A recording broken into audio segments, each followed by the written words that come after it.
Blacks in ICT again. It is going to be an amazing morning. Thank you for taking your time, sacrificing it to ensure that we are all equipped and together we can journey on this path to making sure that women make a mark and are recognized as they should in different leadership positions in our society. First and foremost, again, if you didn't catch my name, it's Tumedi Solobelo, aka Digital Queen, and I'm going to be your moderator for the duration of this conference. A lot of people have been talking about, Women's Month, but I feel actually it is Women's Day or Women's Month every single month. We are celebrating women who have made an impact, purposeful women, women who have driven big projects, women who have done great things to uplift communities and societies, women who have made their mark in history and who are continuously doing things that honor and ensure that other women in future will be able to take their rightful positions in society. Again, I am going to ask, please, when you join, put yourself on mute so that we can have everyone. You are welcome to put on your cameras if you so wish, but please make sure that you only put your mics on when we request you to do so. Now, first and foremost, I'm going to be talking about the significance of Women's Month. And at the end of the day, a lot of people think that Women's Month is just something that we celebrate in August, but we should be celebrating it every single day. On the 9th of August, 1956, more than 20,000 South African women of all races staged a march at the Union buildings in protest against the proposed amendments to the Urban Areas Act of 1950, commonly referred to as the Pass Laws. The march was led by Lillian Goy, Helen Joseph, Rahima Musa, and Sophie Williams. That was a time where women felt like enough was enough, and we needed to ensure that we take our stand against any laws and regulations that ensure that we don't get what is due to us. We are still doing so, and hence the purpose of this conference today. And every day we will allow women to speak and raise their voices, whether in the boardrooms or in the streets, to ensure that change is due. I am going to welcome right now our first speaker, who is Dr. Leon Rawls, and he is the president of Pbict. He is just going to say a few words to welcome everyone, and then we are going to continue with the program. Dr. Leon Rawls, are you here? I can see that you're online. Morning, Chair. How are you? I'm great. And you, President? I am good. Thank you for that introduction. Very good and very exciting. I feel like jumping now, like you. I don't know. I feel like I'm in a party or something. Well, not exactly a party, but a celebration of women and men who have made an impact. Yes. No, thank you very much, Chair, and the DP chairperson and everyone that is here. Let me greet you. I think mine is a very short one, and to give a message of support. But just taking from the words that you were saying, it's very funny that you mentioned Queen when you talk about women. That what we don't know is that Africa, the country that we're living in today, before it is what it is, and before we divided it into countries, we were called the motherland. And in that motherland, it was led by queens, and men lived to serve queens. We were the most beautiful country, the most economically driven country. We built things that up until today we can't build, and that's because we were led by women until men decided to take over. So we feel guilty for that one. Look, maybe one thing that I think I'm really excited, and I will be part of this. I'm really excited to hear what you guys are going to be sharing. But I want you to keep this in the back of your mind as you are talking. Two numbers, né? Right? Two numbers. Yes, we're listening. You're breaking, President? 81%, 10%. Yes, hello? Sorry, we have you back now. You can continue. Yeah. I'm saying there's two numbers, 81% and 19%. 81% is the number of men that are active in the core telecommunications, otherwise in the sector, 81%. 19% is the woman. 2006 is the year that stat was taken. 12% is the regress from 2006 up until now, which therefore tells you that the digital divide is real. And I'm hoping that today we can address those issues, because we must address that issue. 52%, that's a number of women in the population in this country, and yet in the sector, you actually have it estimated about 8.6% is the number of women that are active in the ICT sector. We have a lot of work to do. 2006 to 2020, and these are the numbers. It's shocking and it's alarming.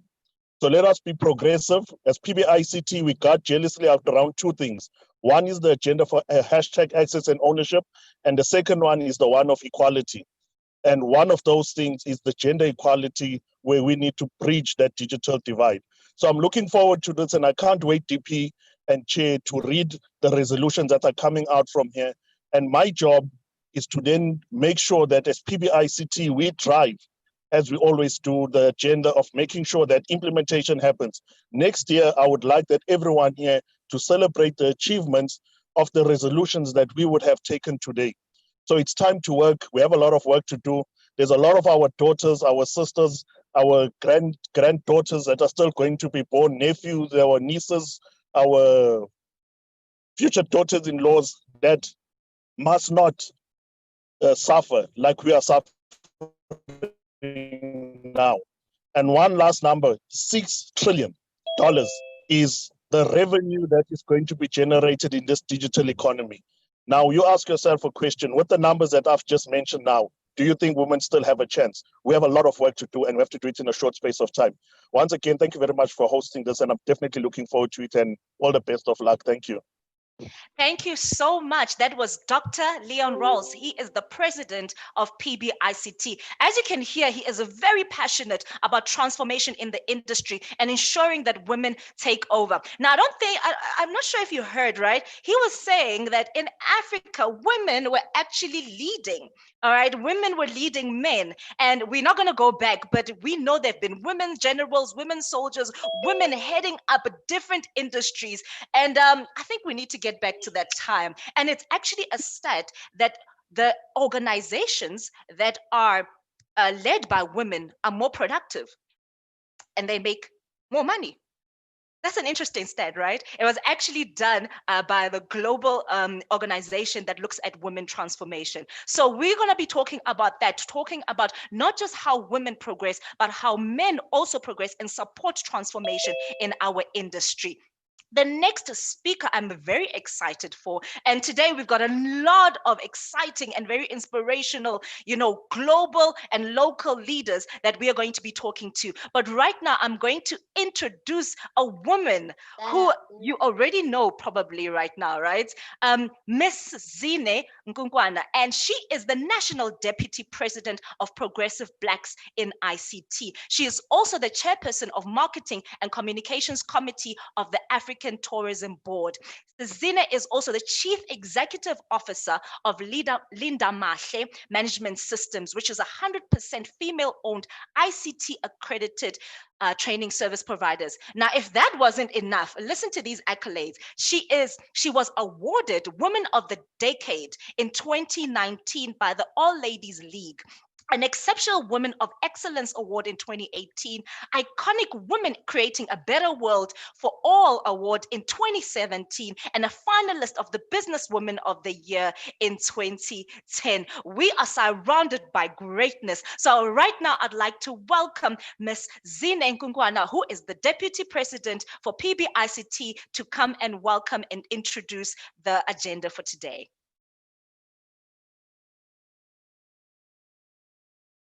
Thank you so much, Program Director. Thank you for your kind words. Good morning, everyone. And if you allow me, Program Director, I would like to share a presentation, please. Is that okay with you?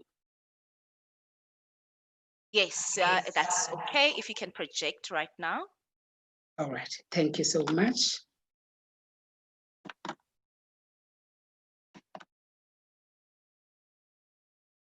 Can you see my screen? Yes, we can, Deputy President. Okay.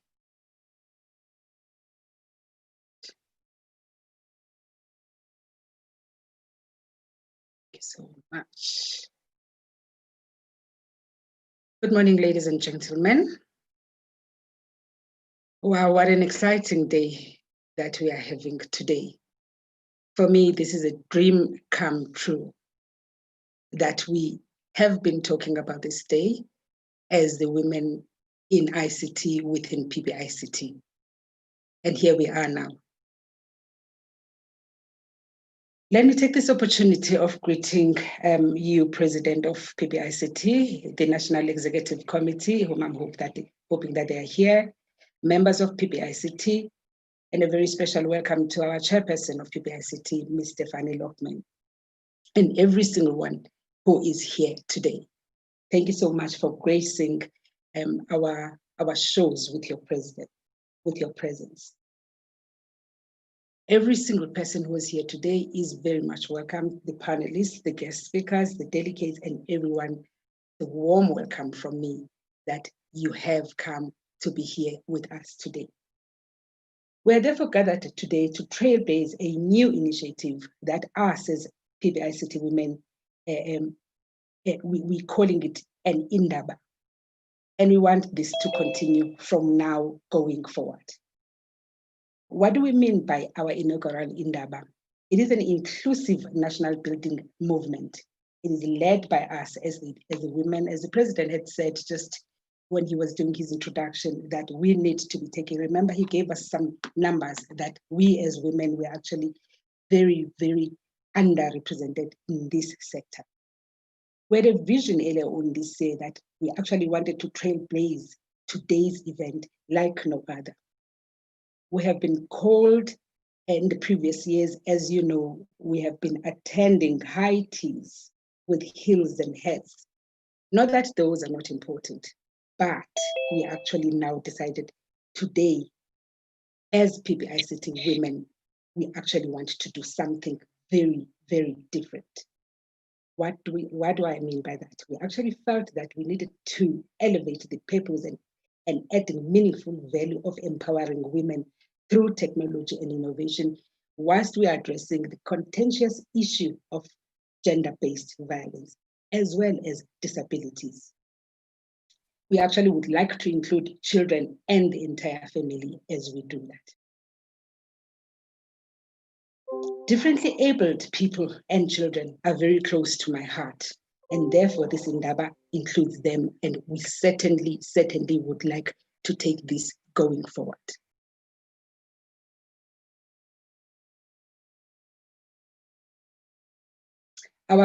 Our vision of an annual Pbict Women Indaba has then been adopted by the PBIC, as you could hear from what the president had said, as an annual movement that continues to gain momentum in between the other sessions that are happening and impacting our society in an inclusive way through information and communication technologies, as well as innovation. Maybe we need to go back a little bit and getting to understand what we mean by that and what is the purpose of innovation, because everybody just throws in these words and maybe we don't know what do we mean and what does it mean for us as people. Can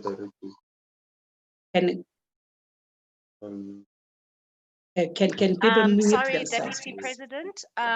Can everyone mute themselves, please, as you are joining? Thank you so much. You can continue, Deputy President. Thank you so much. What do we mean by innovation? Innovation is a culmination of what is possible with ICT, what meets user requirements and has commercial value to the user, so that the innovator may participate in the commercial outcome of solving a persistent problem. So in our contest this year, we chose to start with the challenges of gender-based violence and disabilities. People with disabilities, women, youth, and children should be included in every technology and innovation strategies. Part of the things that are happening every day of our lives, particularly for us as women, is either if you have not been a victim of gender-based violence, you know someone who is a victim of gender-based violence. And now we actually would like to have the innovations that are addressing such things that are coming from us, not somebody who has gone and drafted and done those innovations on our behalf. We need to take this as a lead as women. What is the purpose of this Indaba that we have called you on today? As much as this is a Women's Month event, we actually chose to raise the national profile of male involvement. And I'm happy to see that there are male that are joining in our call today, so that we can be able to let them know what do we feel as women when it comes to this scourge of gender-based violence that everybody is talking about. But because we are within ICT, we therefore need to come up with innovations that are done by us as women, that are addressing our need, as well as people with disabilities, because they really are part of the society. Most people seem to forget that we have people who are living with disabilities, and we always think last of them. And we're trailblazing that as women in PBICT. We are saying we want to include them, we want to partner with them going forward. Oh, sorry, let's go back. We came up with a theme this year: empowering women through technology and innovation, addressing gender-based violence and disabilities. As you know, us as PBICT, we talk STEMI, we talk access and ownership. If you need to understand all those terms, maybe the next speaker is going to be explaining to you what do we mean by that, our national chairperson. But this theme is a theme that we know is going to stay with us for a while. When it comes to gender-based violence, it is something that we experience on a daily basis as women. And secondly, it is something that we feel so very strongly about because it never gets to be addressed the way that we'd want it to be addressed. You know for a fact that a perpetrator will be out on bail today, tomorrow, and nothing ever happens. All we get to hear and all we get to see are the people going out there with the placards whenever there's another, whenever there's another or whenever there's a young child who's just been killed by a boyfriend, I forget her name, in the past couple of days, is it Kwazi or Kwasa?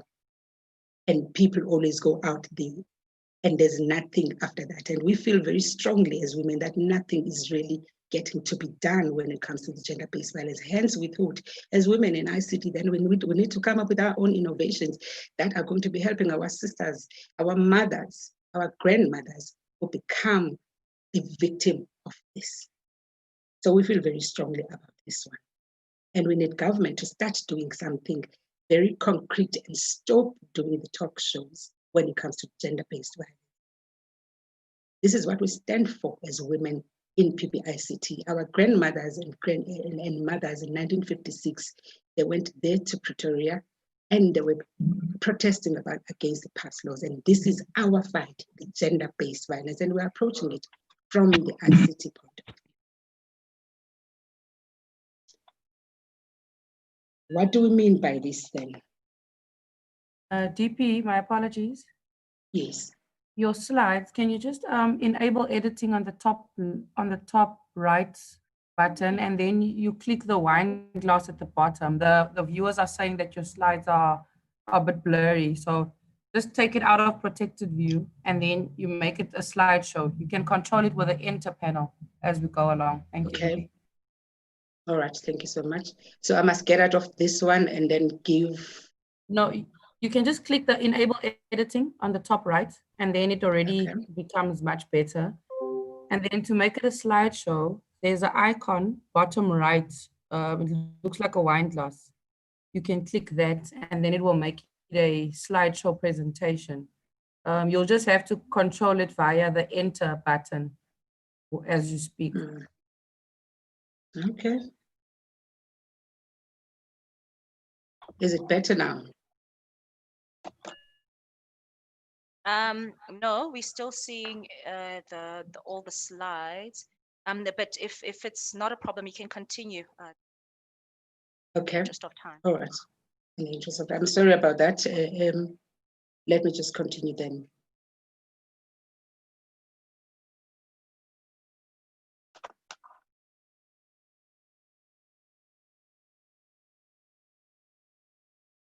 Is it getting better now? Program Director, is it better now? No. No, still seeing the same. That's what I'm saying. It's fine. You can continue. Okay. All right. I'm sorry about that. That's fine.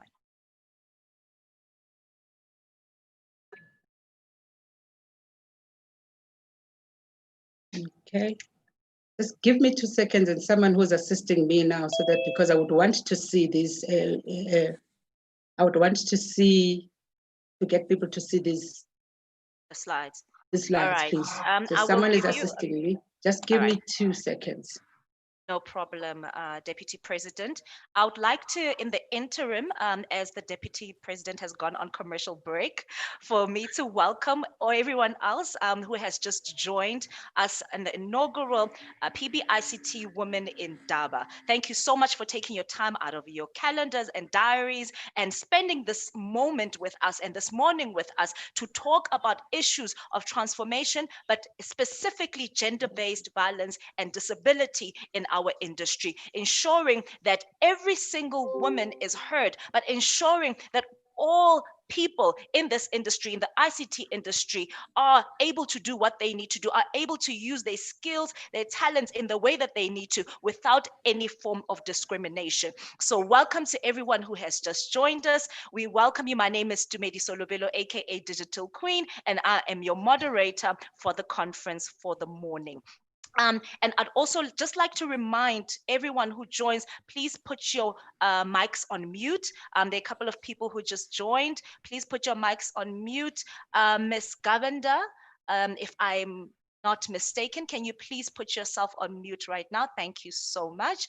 And please also, if you are online and you need to ask any questions, please post all your questions on the group chat. If post any concerns, any comments on the group chat, and ensure to share this event on all your social media platforms. On YouTube, we are live. We are live on Zoom as well. So please share this event with everyone that you feel will add value and will find the session and the content in this session worthy. We are not just a talk shop. We are going to take the resolutions from this workshop and basically implement and take them forward. As you can see, our speaker lineup is on fire. We've got people who've got global and local accolades. So we ensured that the speakers that we have today will actually add value to our purpose topic, which is gender-based violence and disability for women, and ensuring that we expose every single woman who needs to be exposed in this industry in the right manner. Deputy President of Pbict is currently speaking about the purpose and introducing and welcoming everyone. Are you ready now to project? Do you have your slides ready? Deputy President of Pbict, are you still here? In 2 seconds, I'll be ready. I'm almost done now. Thank you so much, Okay. Program Director, and apologies for that. Sincere apologies for the technical difficulties. All right, we seem to be having gremlins. I can see your slides right now, Deputy President. You can Is it better continue. now? Yes. Okay. Right. Where was I?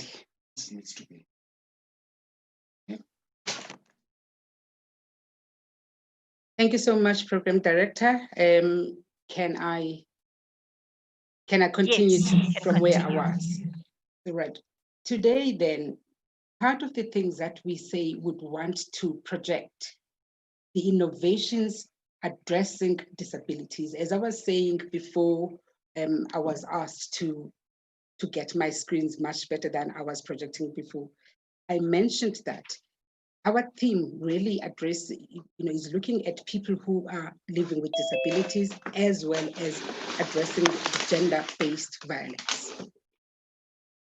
I am very excited that what we're going to be doing today, we've got a group of about 10 students who are going to be coming through and showcasing in the form of a hackathon what they have done for us so that they can be able to assist us in as far as addressing the gender-based violence in the innovations that they would have created for us today. So it's quite exciting that we are going to be having that today.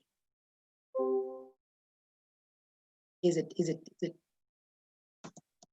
Are my Yes, slides we can going still see through? your slides. We can still Can you see your still see my slides. slides? Because from my side now, it is not moving. We actually, we're still seeing the same slide, but you can continue talking, Deputy President. Okay. You can still talk through the slides. Apologies for the slides. technical difficulties. Okay. Moving from my side again.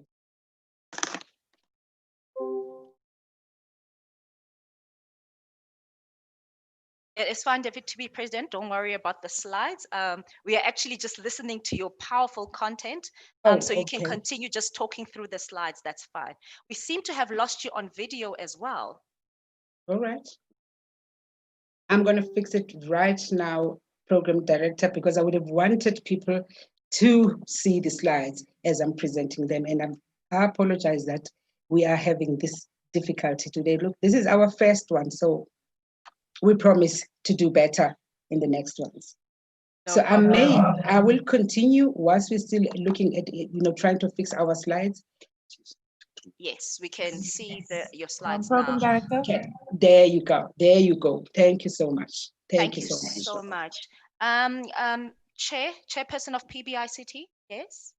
No, I was going to say, DP can also always email me the slides, but I see they're working now. So No, they're working now. Okay, yeah. all right. Thank you so much. You can continue. Thank All you right, so much. now I can continue. Thank you so much. And apologies for that glitch. It's something that we ought to have done maybe before, but here we are now. Thank you so much and apologies. And once again, thank you for your patience, everyone.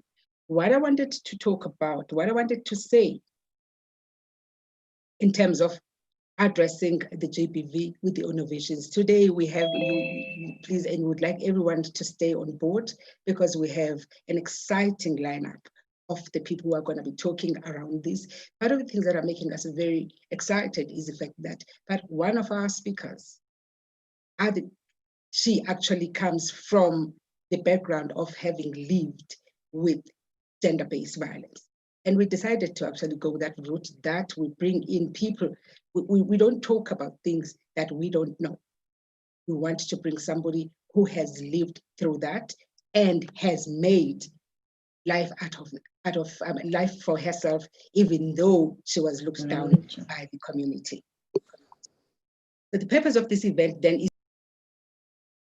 focusing on women, and everyone is invited. And the aim for us really is for each person to leave the event having been empowered with action items. Every single person, as they leave this event today, we want them to think clearly, what is it that they can do? What assistance can they bring in as far as addressing the gender-based violence? And what sort of innovations and technology that they can assist us as women, particularly if you're a woman in here, what is it that you think we need to do so that we assist men to assist us as far as gender-based violence? Those who say that they are against women abuse as men, we would like to assist you, let you know what is it that we would want to do so that you are on our side. When you always say not in our name, what do you mean? We need innovations around that, and we will teach you and show you ourselves what is it that we can do. As Pbict, you are aware that we fight for access and ownership. So therefore, our Indaba is built around or on that foundation. We want you today to be inspired to live your best life, whilst at the same time, you are given the tools to get close and to access and ownership. We feel very passionate about that. To the provinces, this is a flagship program that can be easily replicated to all of you, and would love to give you assistance. I have women in STEMI, the innovator. She is here. She is going to be giving you assistance at any given time that you want.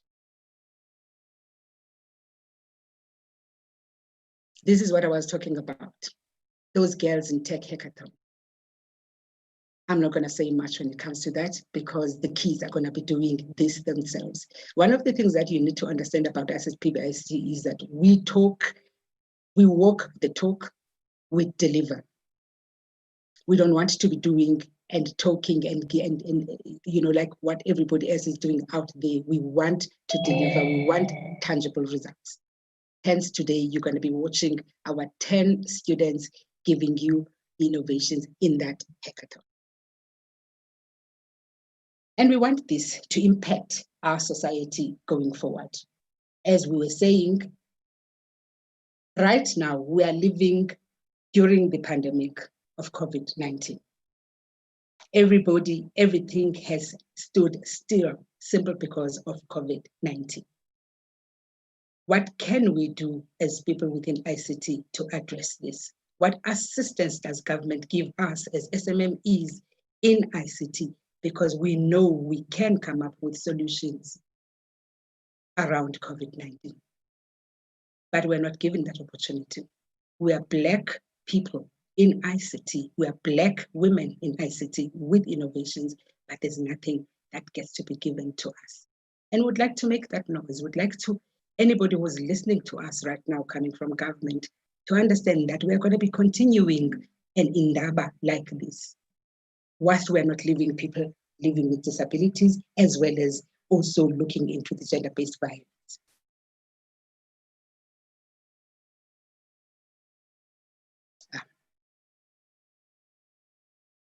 Before I thank you, we know for a fact that in September, that month is called Deaf Awareness Month.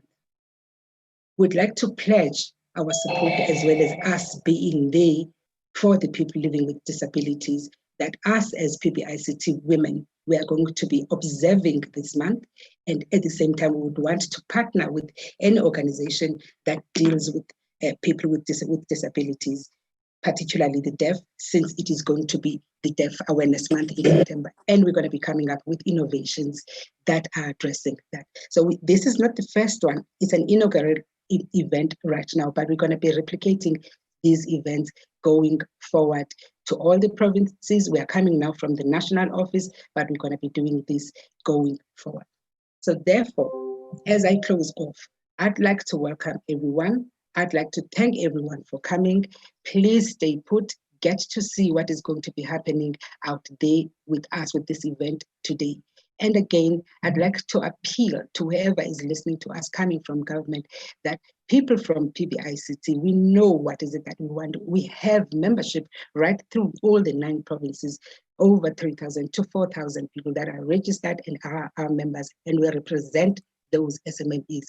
And we've got very, very good innovations that we can come up and assist and help government in as far as any of these social happenings that are affecting us are concerned. And therefore, we really would like people who are here today to partner with us, listen and hear what is it that we are offering as PBICT. So you are welcome to this Indaba. And again, I apologize for the hiccups that we had earlier on in as far as my slides are concerned. There are people who are going to be doing the talking more than I am. Today, I wanted to just welcome on board and please walk the talk with us. Thank you so much, and over to you again, Program Director.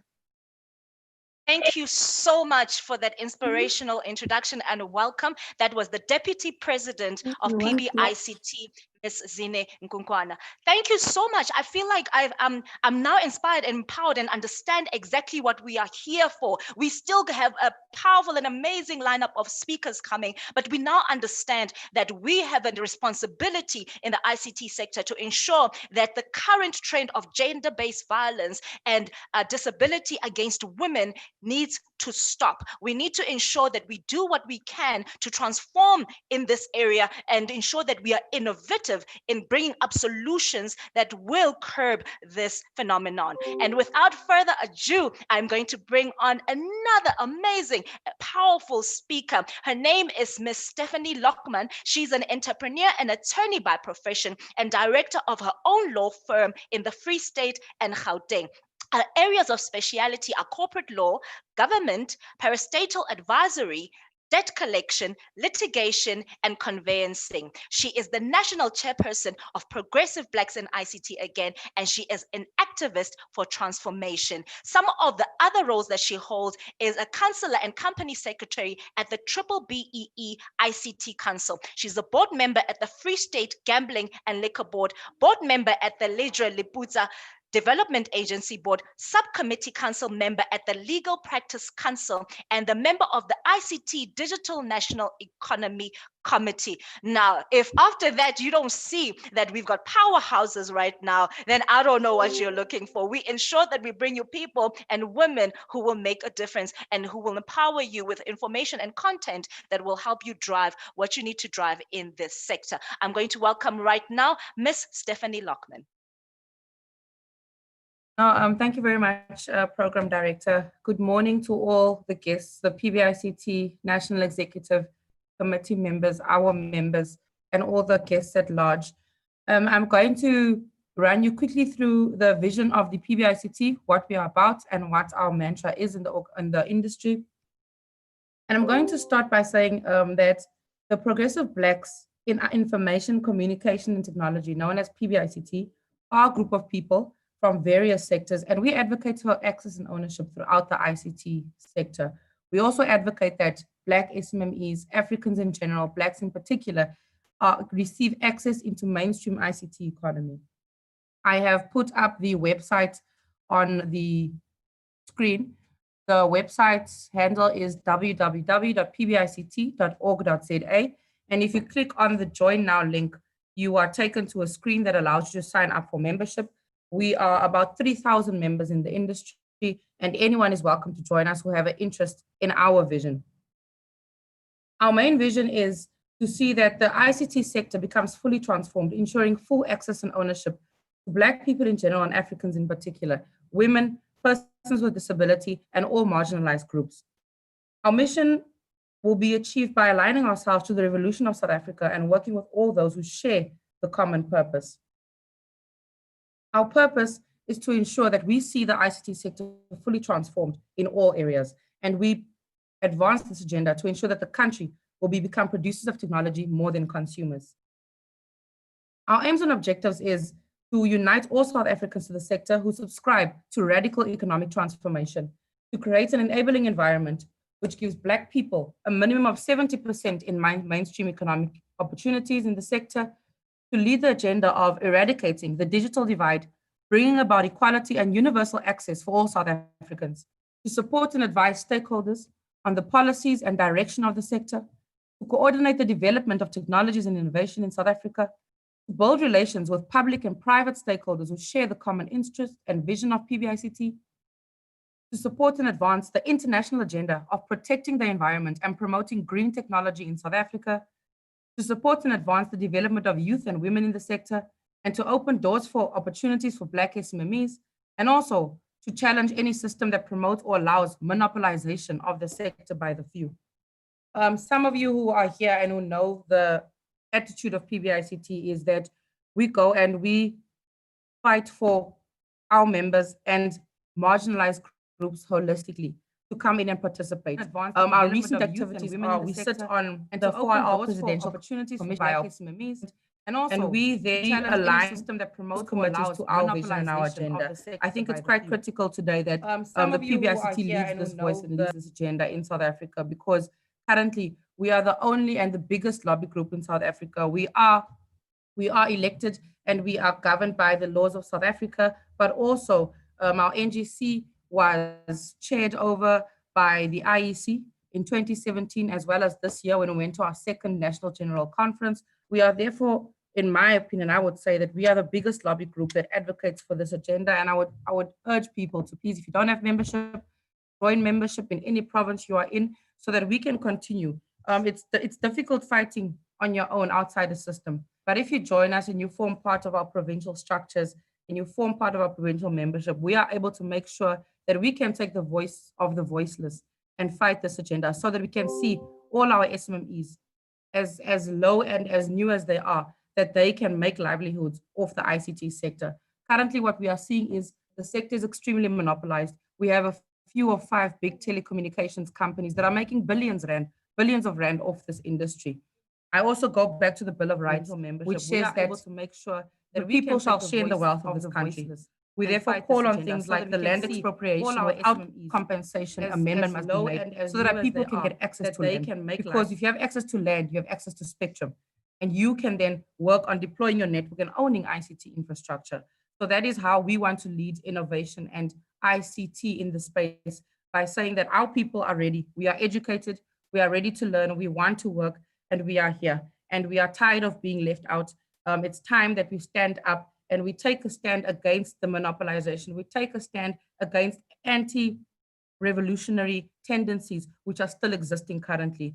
The PBICT is also clear that where we agree with you, we'll agree with you fully. But where we disagree, we'll make sure that we dismantle that system, because we fight for our members and we make sure that at the end of the day, and when PBICT is no longer there, or we hand over the baton to our youth, that we've at least set the pace and they can then fully participate in a land that they make money from, and that they are producers rather than consumers.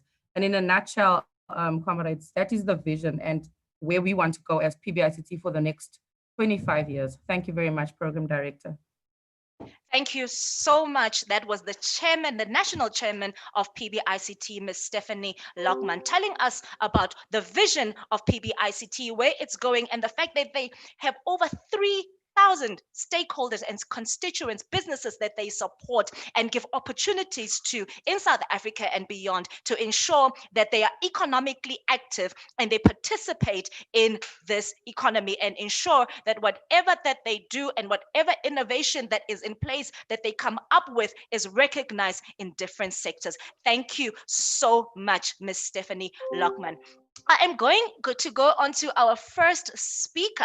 Our first speaker for today is an amazing, amazing woman. She has gone through a lot, and she is going to tell us about her experience in GBV, gender-based violence, and her journey to entrepreneurship. Sorry. Miss Joanie Fredericks is a change agent and activist from Cape Town, described as a modern African phoenix, and having survived physical, sexual, and psychological violence throughout her childhood and motherhood. Her mission is to emancipate and empower women in underprivileged communities. Joanie is the founder of Ladies Own Transport Services, to provide access to tools, knowledge, and know-how for township women to become safe, courteous, and professional drivers, and escape poverty by gaining access to employment in the transport and deliveries industries.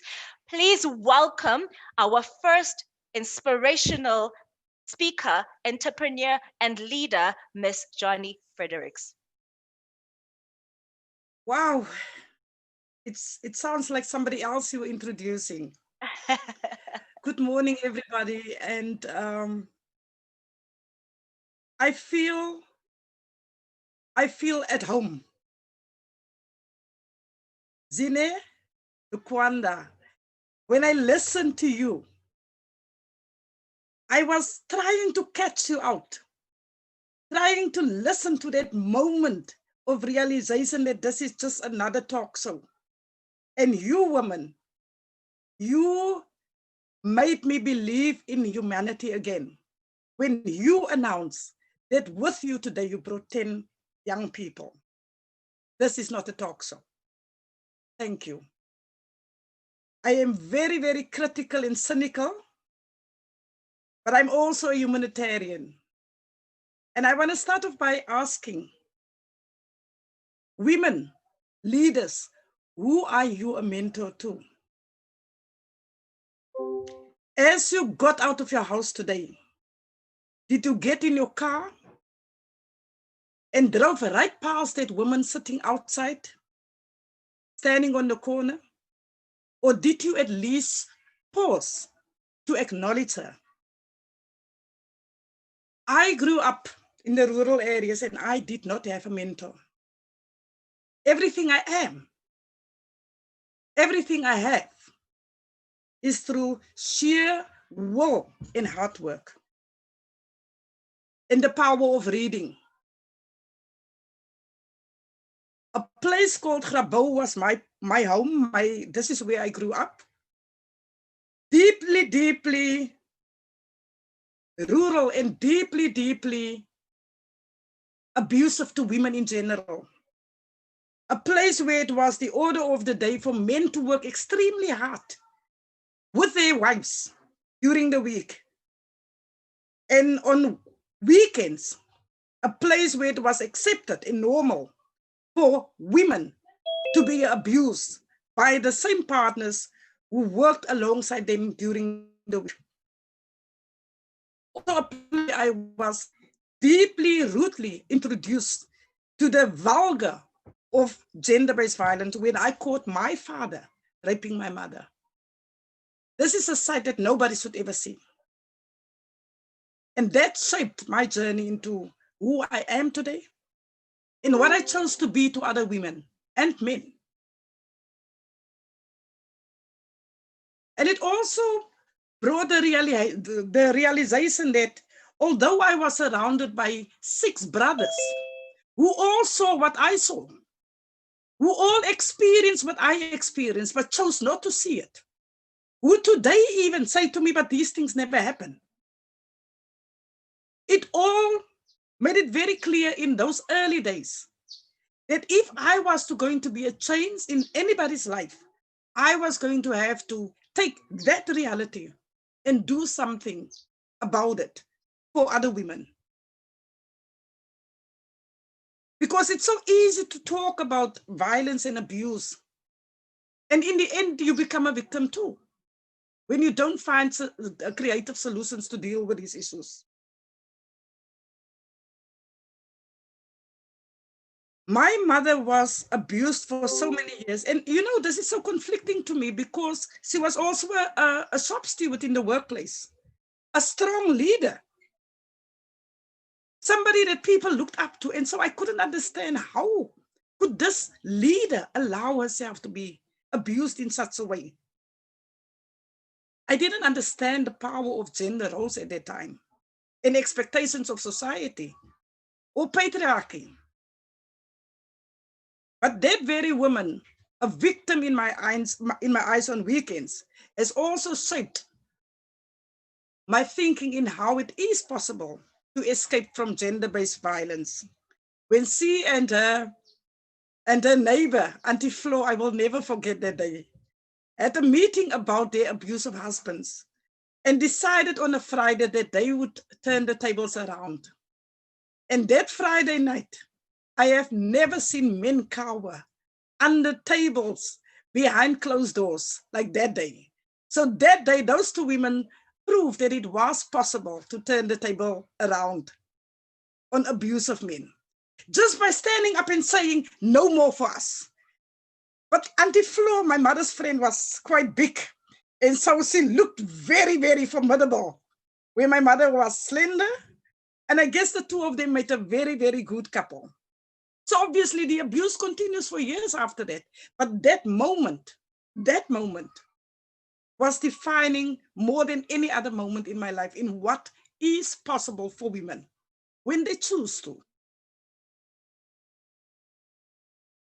Sadly, I was never given the opportunity to learn to drive. But there were always vehicles around. My youngest brother, he couldn't even read properly when he was given hold the steering wheel, pump the brake. And I stood there jealous, saying, I'm here, give me, let me. And the answer always was, no, this is not your place. This is not the place. Go in and go find yourself something to do there. So already my role was supposed to be defined, to be inside, washing dishes. But look at me. Do you think that sits well with me? Never. It never did. And it never will. I, unfortunately, also fell victim, like almost every second woman in this country, to a vile abuser. One of my best friend's brother, who just came from jail, somebody whom I never even knew about. One day, as we were swapping books, you know, I was really, really in love with reading. That was my escape from everything happening around me. So as it was my turn to go and get books from her, in plain sight of my house, almost within touching distance, I felt somebody drag me from behind and throw me violently to the ground. and turned me around, and I looked in this person's eyes while he was having a knife. And you know, the worst thing ever is to know that you can see your house, to actually see somebody walk by and you are powerless to call out for help. So that was my first experience of rape.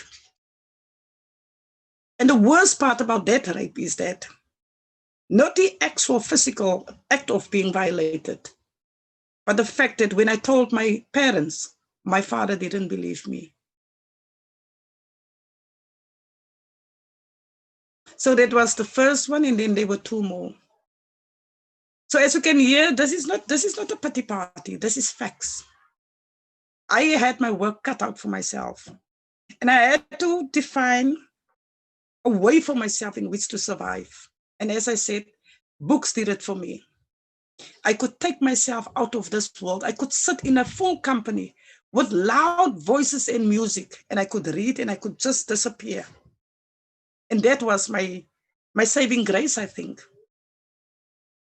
Until I started getting actively involved in work, in the world of work, as the first female forklift driver in the Grabouw area. And that brought me to also start a trade union for farm worker women, which brought me to Cape Town, where I finally started getting to know other activists, people who thought like me, who behaved like me. And I guess that was just really the preparation that days as it was the beginning of who I am today. But what I struggle with still today is, even though I spent years within the trade union movement around platforms of empowerment, I'm still trying to get my head around the fact that the biggest challenge that women face still today is the pull her down syndrome. Right now, as I speak, a dear friend and one of the most powerful female leaders this country has ever seen, Wendy Pbict, is fighting an ugly public battle on Facebook against her perpetrator, who coincidentally is based in the Human Rights Commission, without any protection, without any help from the commission itself. Somebody who's using another woman to tear her down, to bring her down. And the rest of the women, what are we doing? We are just saying, we are just commenting, saying, that's not enough. And this is why I'm so absolutely ecstatic about being part of this. Because I hear words here that has meaning to me. I hear words about resolutions and next year and actions. And this is what I'm all about. I have no time for talking shows. People are literally, as we speak, dying. And one of the biggest challenges, Madam Chair, together with gender inequality, is the real issue of the hunger crisis that we are facing at this point in time, exacerbated by the COVID-19 situation. Those who know me might have heard that I am taking the president of this country to the Constitutional Court for the failure of feeding his people. Unless you live this reality, unless you wake up every single day and see children and women at 6 o'clock in the morning in front of your door asking for food, it is very, very hard to understand that in this plus country where there is everything in abundance, that we are facing a hunger crisis. But this is the truth.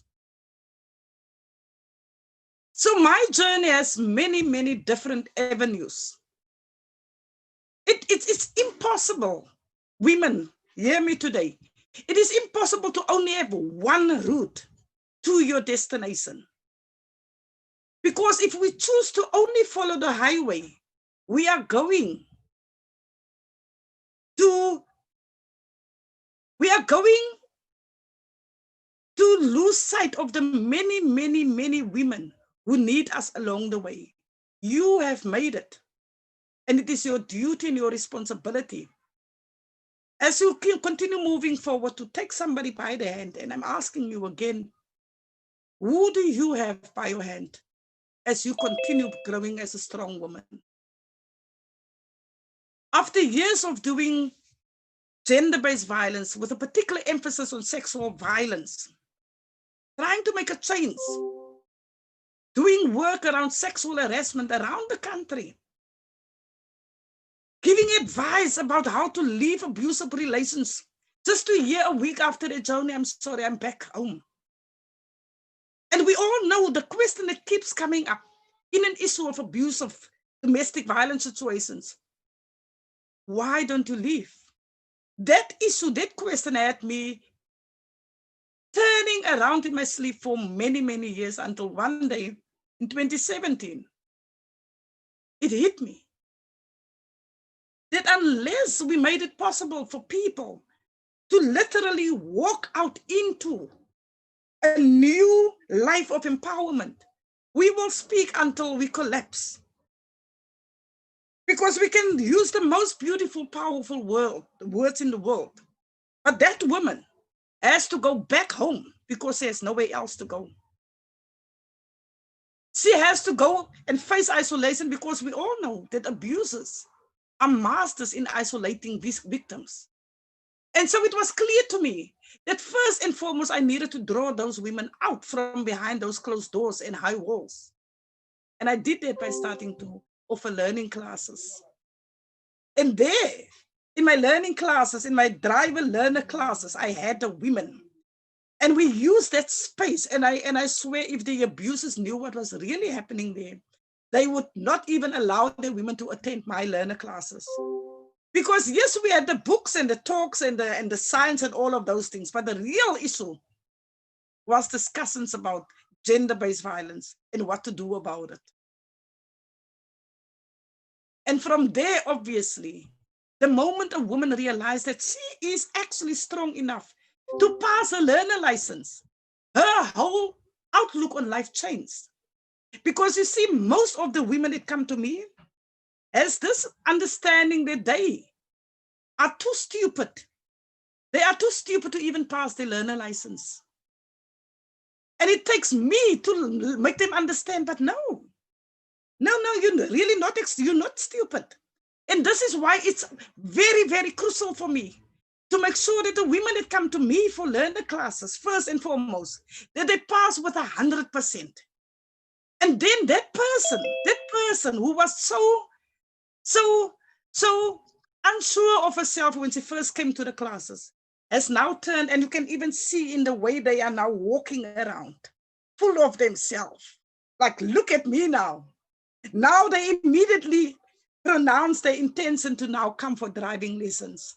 Another opportunity, close quarters. And as we teach them to drive, we use all of those moments to talk and to strategize.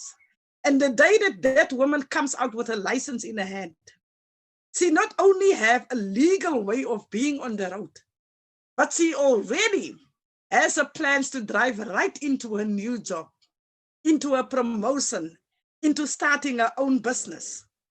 And so for the past 2 years, I found that this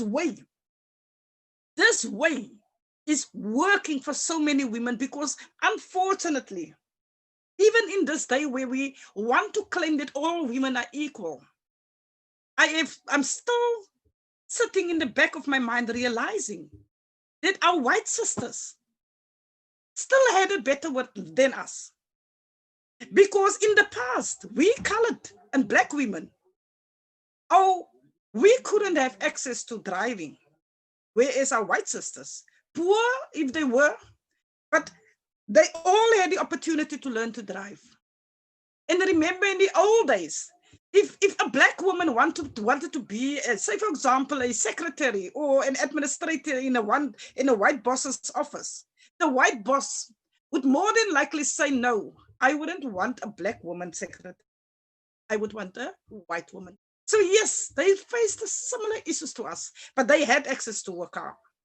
They had access, because the one thing that I've noticed over the years is that one of the first things that white people do is that they ensure that their children have driving license.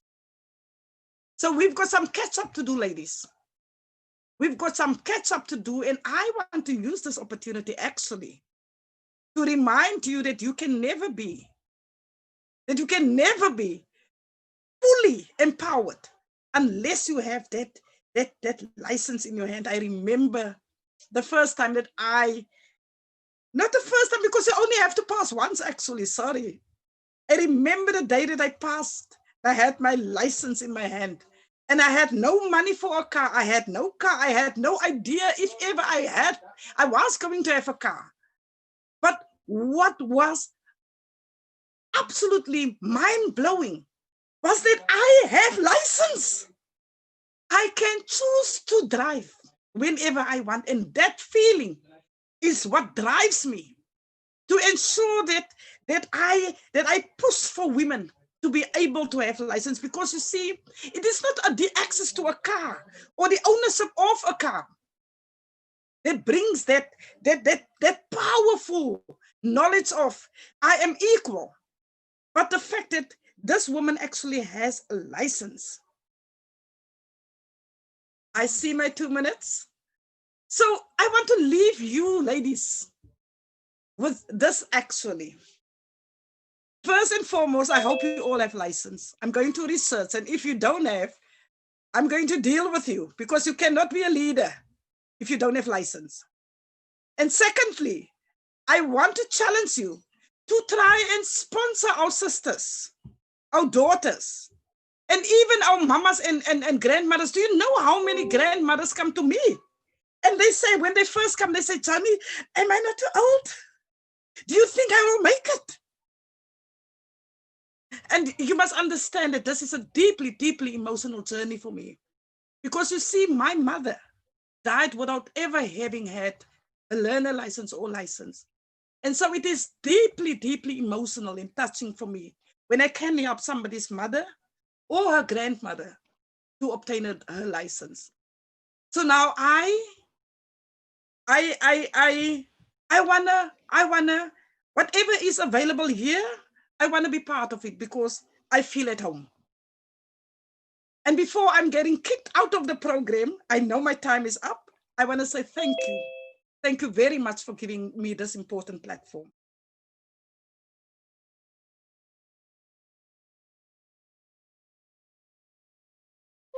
Thank you so much, Ms. Fredericks. That was wow, that was powerful. I was actually not ready for you to to actually stop, and I'm not kicking you out. It's just that we're looking at the time.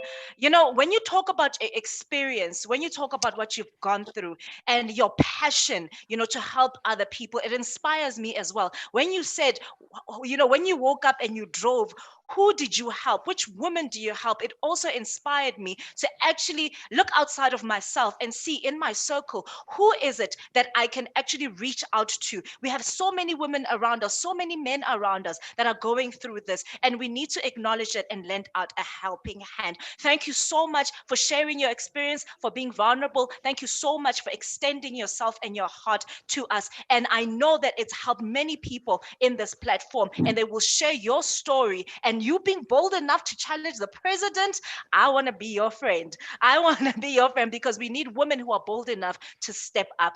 If you have any questions for Ms. Fredericks, please, I'm taking only one question, all right? And if we still have time, 2 questions for the next 5 minutes. If you have any question, please raise your hand or write it down on the chat, and we will acknowledge you before we move on to our next speaker.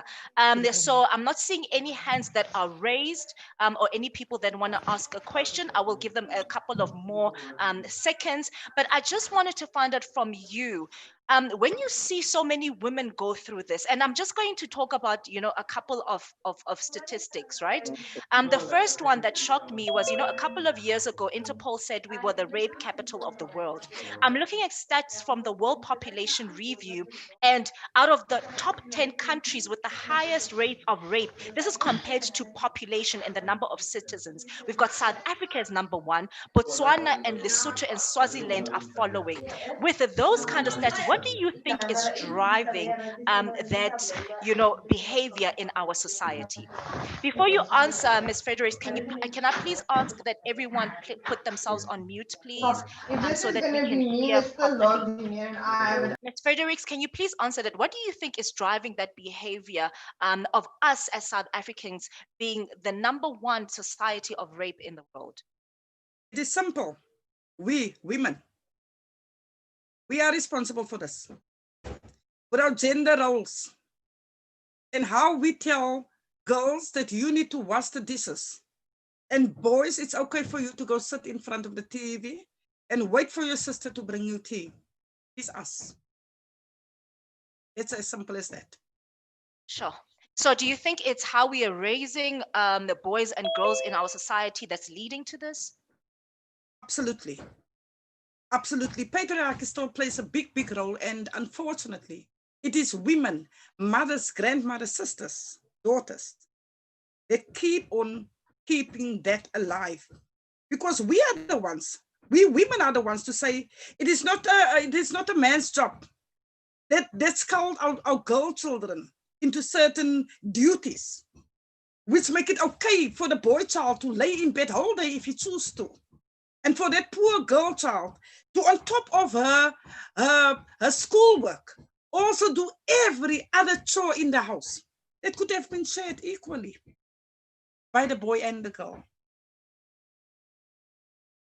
It's funny that you say that, because sometimes we talk about culture, right? It's the culture for the girl, like you mentioned, the boy will be taught how to drive and the girl will be taught how to cook and stay in the kitchen. Are you saying those are the fundamental things from, a young age that we need to address in order for us to stop this behavior of, men feeling entitled to women's bodies and ensuring that there is no level of equality even when you get to the business world? Absolutely. One of the things that I do amongst all my projects, I also run a baby can. So in the hard lockdown of level 5, when I started feeding the community, people started reaching out to me to say, Joni, I've got a problem because my baby's about to come and I have nothing. And I made a plan.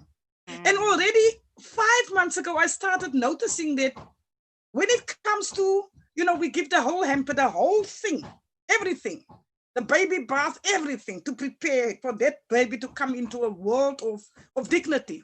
And the first thing that I notice is people are always saying, oh, but don't you have blue? Because it's going to be a boy. And I'm like, oh my God, here we are. This is why we keep on making the same mistakes. We are putting these future abusers on their path when we choose their color blue. Because we are telling them that it's okay for them to be superior to their sister in her pink outfit. So we need to change the mindset. I know of many powerful women leaders who, when they go home to the rural village where they come from, there goes the power suit. And immediately they are on their knees serving tea to the men of the house. And unless we can, I am not advocating that we should be that we should be man-haters. But I'm saying that if we advocate for equality, we must actually walk the talk. And so we must address harmful traditional practices in the name of our culture. Thank you so much for that insight. It's actually now making me think about, my behavior as a woman in this society and how I'm perpetuating that type of, mindset to say women actually have their place and men have their place in certain areas. Thank you so much, Ms. Johnny Fredericks, for those insights. Thank you for sharing everything that you have shared. Thank you for letting us know and stretching our minds to do better in our society, and not just women, but men as well, because we both have to coexist exist. And as women who birth men into our society, we also need to do better. And as men who raise children in our society, we all need to do better. Thank you so much for sharing your insights and sharing about your business and the great things that you're doing in our community. That was Miss Joanne Fredericks, an entrepreneur and a GBV survivor. We're going to move right on to our next inspirational and powerful speaker. Now, whew, I'm actually, trying to take it in how many powerful women are on this platform. And this is just a fraction of the women that we engage with on a daily basis. And I'm praying and I'm hoping that you're actually taking this in and allowing yourself to actually learn and expand your mind on all the things that we need to do, on all the things or all the learnings that we are taking in today. Our next speaker is Dr. Sibongiseni Totsejane. She has a PhD in information systems at the University of Cape Town. She's on the SA Presidential Commission on 4IR. She is the 2019 South African Women in Science Awards Distinguished Young Women Researcher in research and innovation. She is one of the 2019 Male and Guardian Women Changing South Africa in Science, Technology, Engineering, and Innovation. She is also 2019 Ellen Gray Orbis Foundation Mentor. She is among winners of South Africa's 50 Most Inspirational Women in Technology and Innovation for 2017. We are bringing you the big wigs right now, and she is going to be talking to us about innovation in STEAMI. I'm welcoming you, Dr. Sibongiseni Totsejane.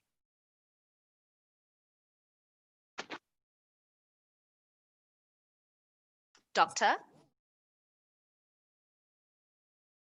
Good morning, ladies and gents. Yes, Good now morning, we Miss. can hear you. Good morning, Mr. Mediso. How are you? Great, and you. Thank you so much for your time. Thank you so much for having me. I'm really honored and humbled for being part of this inaugural Indaba. What I'm going to be talking about really is I'm going to be sharing my journey and experience on being part of the Innovation STEAMI Pbict lead. One of the things also I've been fortunate and be blessed with is to be part of the Presidential Commission in the 4IR. So I will share a little bit about the fourth industrial revolution. We may totally move on to the next slide. The Presidential Commission started last year. We were nominated by 3 provinces as Flavor Light Innovations, my company, my startup, and my SMME. What we've done is from the nomination, then we were selected to form a 34-member group, which forms an advisory panel to the president on matters of the information communication technologies and also on matters on the fourth industrial revolution. So then we are part of the presidential advisory panel on ICT and 4IR. We may move on to the next slide, please.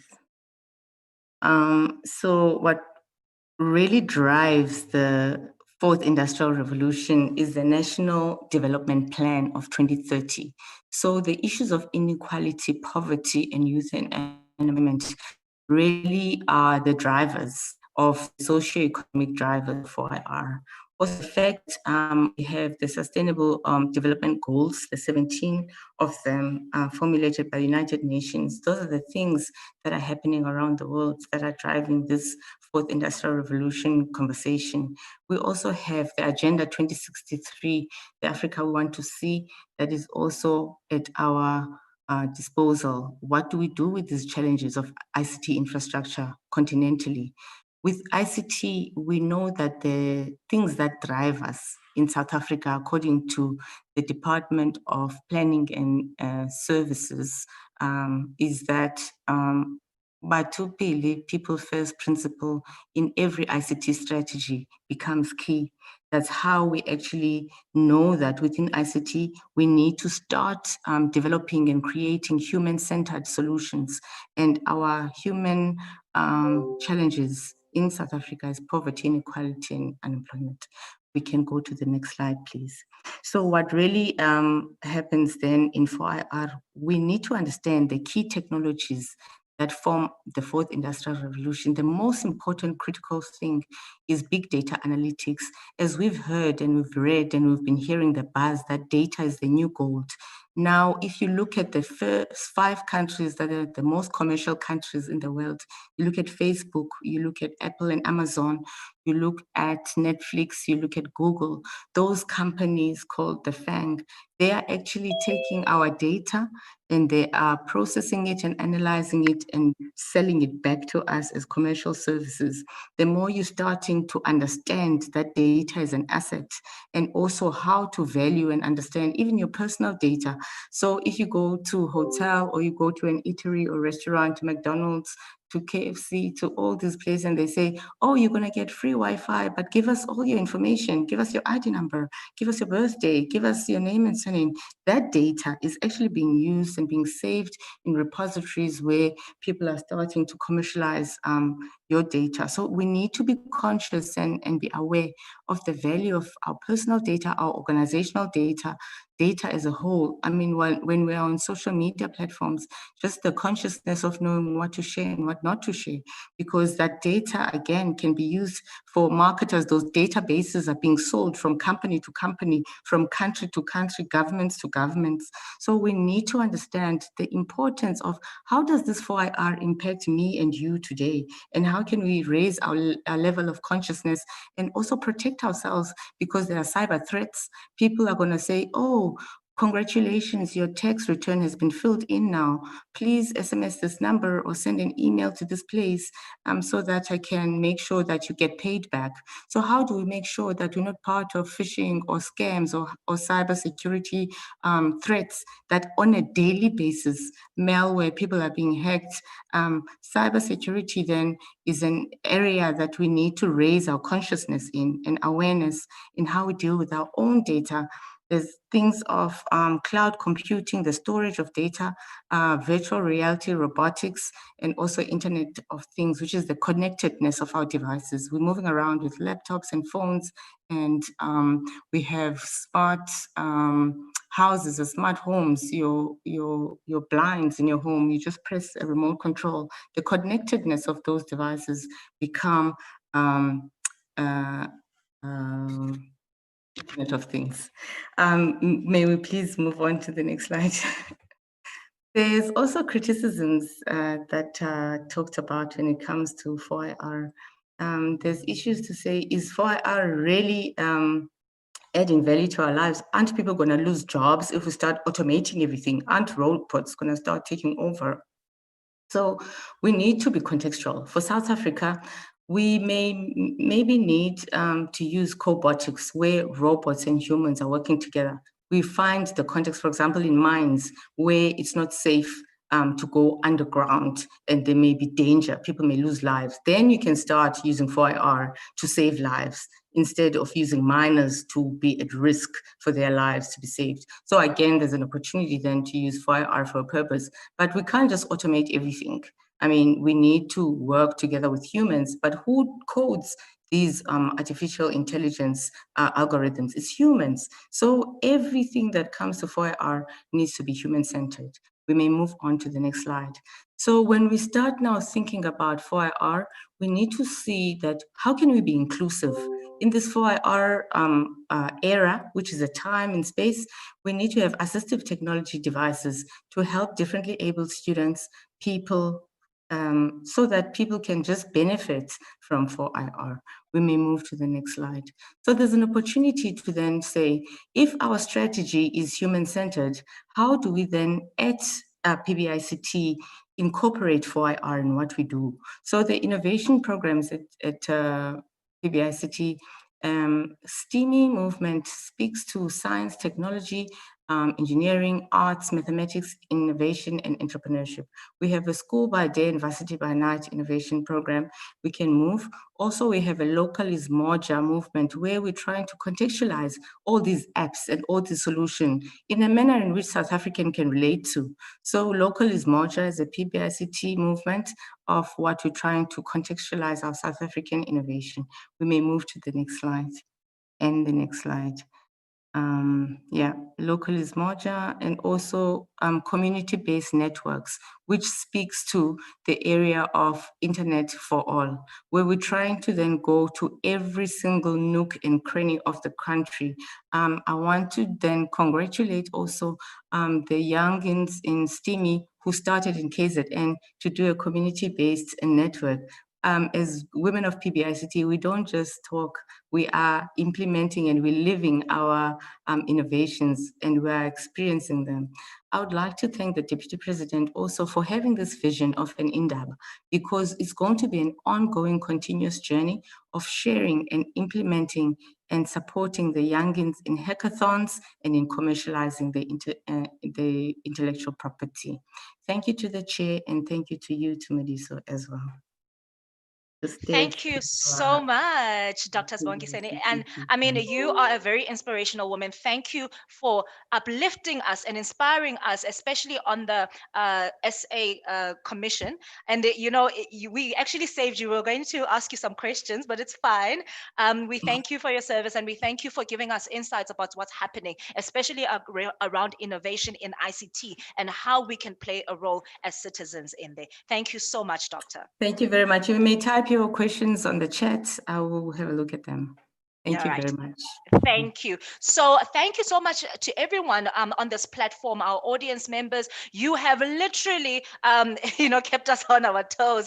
I've been seeing your interactions right here on our chat, but also on YouTube. So we are also live streaming right now on YouTube. So welcome to everyone who has just joined us right now. This is the inaugural Indaba for Pbict Women, and I am Tumediso Lobelo, aka Digital Queen. And I'm going to ask again, so please mute yourselves when you join and throughout the conference unless you will be speaking. I'm going to bring on our next speaker. And for me, we talk about the theme and the purpose of this conference and this the virtual conference being gender-based violence and disability. We are acknowledging that we may all have different characters and different plays in the economy and in the business environment, but we are all equal. Ms. Zuki Swanzo holds a master's degree in regional development studies from Toyo University with a focus on social policy and socio-economic inclusion. She's currently employed as a senior manager in research and development by the National Council of Persons with Disabilities. An injury which left her paralyzed, which birthed her interest in social transformation and inclusion, where she worked as senior disability equality facilitator under the Japan International Cooperation Agency. She's also part of the Presidential Working Group on Disability, the South African Disability Development Trust, the Department of Public Works Disability Advisory Forum, and as the Wings for Life World Runs Ambassador for 4 years running. She is an inspirational and power woman, and today she is going to be a speaker talking to us about this topic, which is close to our hearts. Please welcome Ms. Zuki Swanzo. Thank you so much. I'm very honored, and can I just show my face for a second before everyone? Yes, you are currently on mute, though. Ms. Zuki Swanzo, can you hear us? Okay, yes, you can hear me. Yes. Okay, no, it's fine. I don't have to show my face. We can just go straight to the slide. Thank you so much. I'm very, very honored to be part of this inaugural Indaba. And listening to all the powerful speakers that I've been hearing, I'm asking myself, the president of PBIC mentioned the statistics earlier, that 81% of men are participating in the industry and 19% of women participated. Apparently there was a regress of 12%, which leaves us, I think, with 80% of participation of women. And I'm thinking, how is that so? Having listened to the powerful women that have just spoken before me. But nonetheless, let's hope that these sessions will change this current narrative. And I'm already feeling very, very empowered right now. So going back to my slide, yes, my talk is going to be specific on disability. I am a disabled person myself. I'm currently a wheelchair user. So I want to please go to the next slide, Stephanie. So my slide covers the following topics, my PowerPoint. So I'm going to talk about the issue of gender-based violence, and I'm going to talk about the drivers of gender-based violence, the causes of gender-based violence. And I'm also going to speak about the affected people being the common perpetrators and affected groups of people being the victims and the survivors, because we cannot look at only victims or survivors and not look at perpetrators in trying to address the gender-based violence issue. And then I'm also going to speak about the possible alleviations and mitigations. Then I will close by trying to encourage everyone, particularly the industry, not to leave any woman behind, because a disabled woman is also a woman. So moving to the next slide. The issue, just to give a bit of context or background in terms of gender-based violence in the South African context. The issue is that South Africa is currently known to have the highest rate of rape in the world, which is a particular form of gender-based violence. And in 2016, the World Health Organization showed that South Africa had the 4th highest female interpersonal violence death rate out of 183 countries. And the costs of violence against women are widespread throughout society. There's a costing study that had been done that estimated that gender-based violence and femicide has cost South Africa between 24 to 42 billion rand annually. So these are the costs associated with preventative interventions as well as responsive interventions. But apparently the true impact is severely underestimated, as additional costs that compromise sexual and reproductive health, mental health, social well-being, productivity, mobility, and capacity of survivors and offenders to live healthy and fulfilling lives were actually not considered in this study. Even though South Africa has signed and ratified international treaties over and above existing legislative frameworks that aim to protect and promote gender equality and equity, we do have this legislation. However, there is literature and research that suggests that there are challenges that still prevail. And these challenges are as follows: gaps in legislation, lack of public education and awareness on relevant laws, failure to address implementation challenges, issues relating to intervention methods of GBV prevention, as well as issues related to methods of GBV responses. Also importantly is the lack of evidence and evaluation of the impact of the work that has been done towards GBV. The known drivers, please go to the next slide. The known drivers or causes of GBV in the South African context. I think one of the speakers has already alluded to this, that patriarchy plays a very big role in the gender-based violence in our country. So gender-powered inequality rooted in patriarchy is the primary driver of gender-based violence, where there is currently a culture of violence and male superiority as the norm. There is a belief in male superiority and manifest in men feeling entitled to sex with women. Strict reinforcement of gender roles and hierarchy, women having low social value and power, and associating masculinity with control of women. So these factors also interact with a number of drivers, such as social norms, which may be cultural or religious, the low levels of empowerment of women, the lack of social support, and the socioeconomic inequality. Please move to the next slide. Yes. So now the most commonly affected groups when it comes to gender-based violence are perpetrators as well as victims. We tend to focus a lot on the victims or survivors and not spend a lot of time looking at addressing, the perpetrators. So the most common perpetrators are known to be men and children. This doesn't mean that men are not affected by gender-based violence, but the most available statistics refer to women being the ones that are victimized from gender-based violence. So men and boys, right?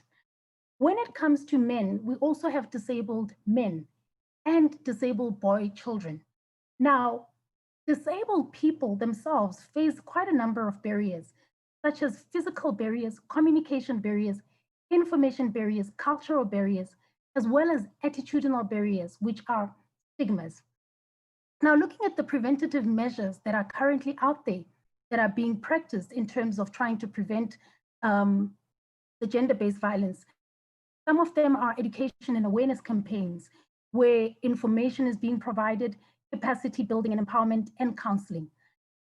With disabled men having information and communication barriers, a lot of these preventative measures are actually inaccessible to disabled people, which then leaves to disabled men, which then leaves them out of these intervention mechanisms. When it comes to women, please move to the next slide. Another group of affected people are women, which are common victims and survivors of gender-based violence. So when it comes to women, we also have disabled women. Disabled women over and above non-disabled women face additional barriers such as physical barriers, communication barriers, information barriers, cultural barriers, and attitudinal barriers. When it comes to responsive measures to gender-based violence, some of them include reporting the case. The first step is to report the case to the South African Police Services. And then trauma counseling, paralegal services, shelter, information and support, consultation with survivors. Now, with the additional barriers that disabled women face, this means that they are excluded from measures of reporting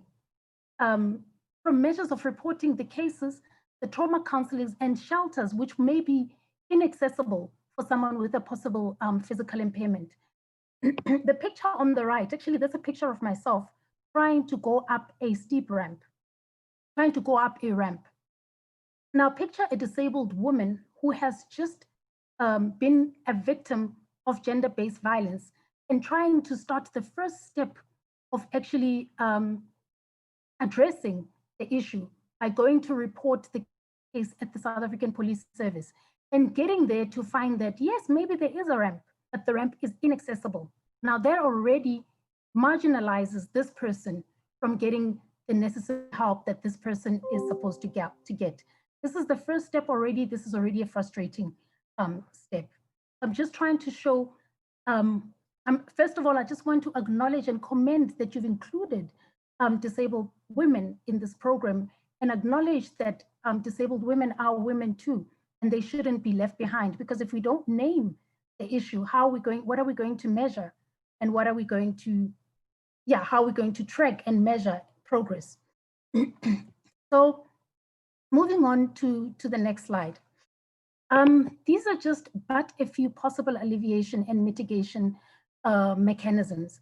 I just want to emphasize that there is currently evidence that shows that diverse teams of people,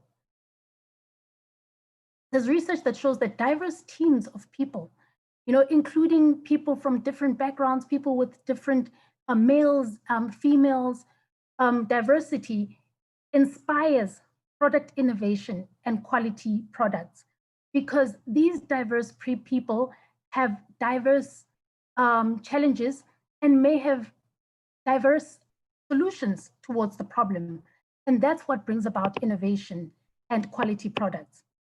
So by saying that, the low involvement of disabled people in technology sector becomes a problem not only to disabled people, but it also becomes a problem to the industry, because innovation is compromised.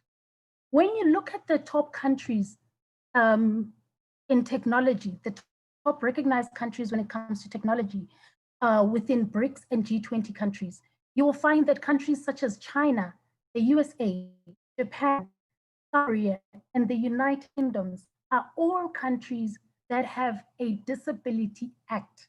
So China has the Law on Protection of Disabled People.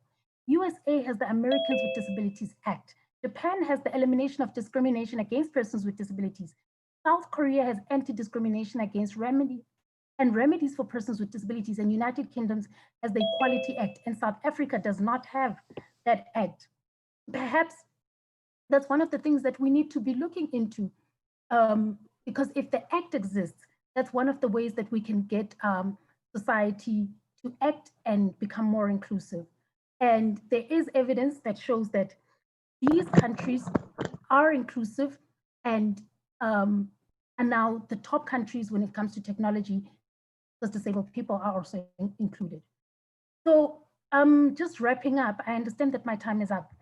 I apologize for that.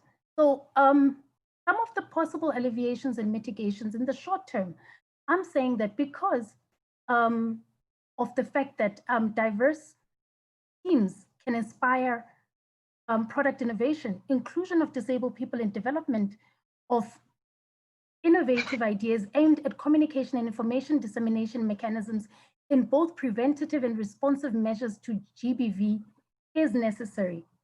That means ensuring that universal design principles are taken into account.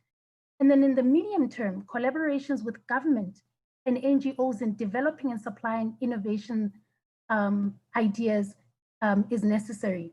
And then in the long term, the contribution of the ICT in culture and attitudes modeling and upholding diversity and inclusion will be upheld, and therefore we would leave nobody behind. So there is currently legislative framework that supports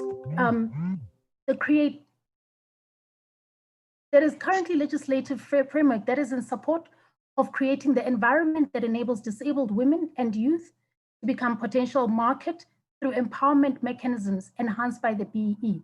Just in case a lot of us are thinking that, but disabled people are not the market. Disabled people are starting to have buying power. Therefore, ICT organizations are challenged to take advantage of that market.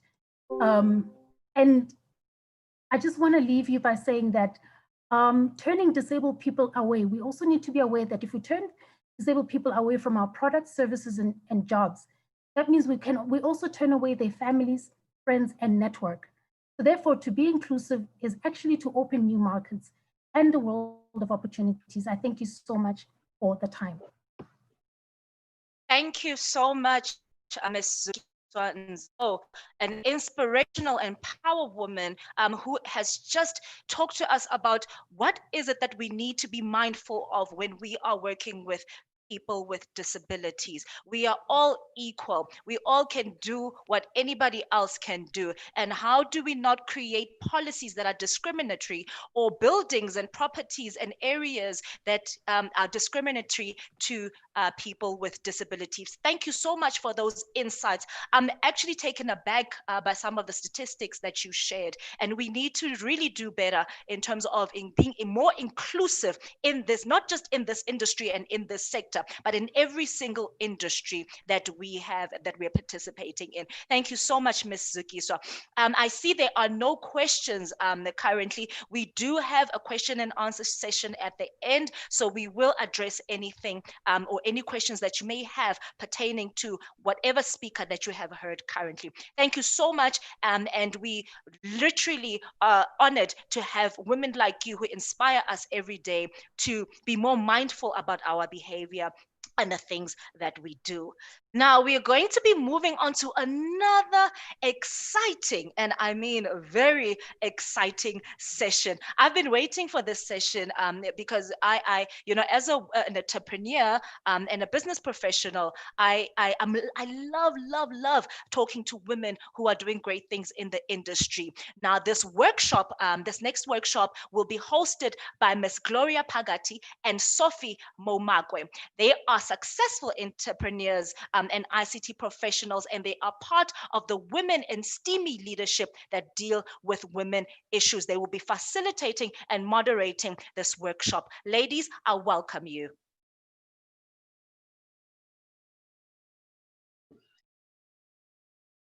Thank you, Chair.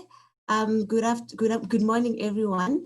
We are going to run a workshop. This is an interactive workshop where we'll be talking about creative economy for non-tech women. And we encourage you to ask questions and to also use the chat facility. Talking about, going back to what Joanne mentioned about a new life of empowerment. So this is exciting because we'll be talking about how when you live today, we want you to leave this session being empowered, having a checklist to say, what is next? What do I need to do next? So our topic is empowering women through technology and innovation, addressing gender-based violence and disability. And how can women be economically emancipated through gig economy, digital economy, content, and the creative economy? I'm going to introduce our lioness, a young lioness, Boitumelo Maine. She is 26 years old from Mafikeng. She started flying in 2013 at Heidelberg. She obtained her commercial pilot license from Africa Union Aviation Academy. And in 2018, she started being a trailblazer, already working in our beautiful continent, Africa. She worked for a local airliner in Tanzania. And then starting this year, she joined Federal Airlines, where she moved to become a drone pilot at the rocket mine. So if you can see her, she's all kitted up in her PPE because she's working with at the mines. And at the mines, she's flying different types of drones for numerous industries. So I'm going to hand over to her. So Boitumelo, tell us, what is one thing that brought you to where you are today? Please tell us your story. Well, hi, everyone. Thank you for inviting me. Hi, Sophie. So how I got to where I was today as a pilot, it just really started maybe about 20 years ago when I was just 6. And my brother was telling me that I can't be a pilot because I'm female. And I think that's when the idea popped in my head, like, what? Because I'm female? And ever since then, I think I did this to kind of prove a point. And as the years went by, I actually did my research and I just fell in love with the aviation industry, became a pilot. And because of the current circumstances with COVID, retrenchments happened because, you know, nobody is flying currently. And I was awarded this great opportunity here at Rocket Mine to be a drone pilot and fly their drones. So yeah, that's exactly the little short story of how I got to be where I am today. So I just want to ask you a question. I'm an entrepreneur. I'm selling magwinya from the townships. How can drone assist me in growing my business? You know, drones can actually assist in various types of things. So if you're an entrepreneur, like you say, you could actually use drones to deliver your product around the neighborhood in which you're selling.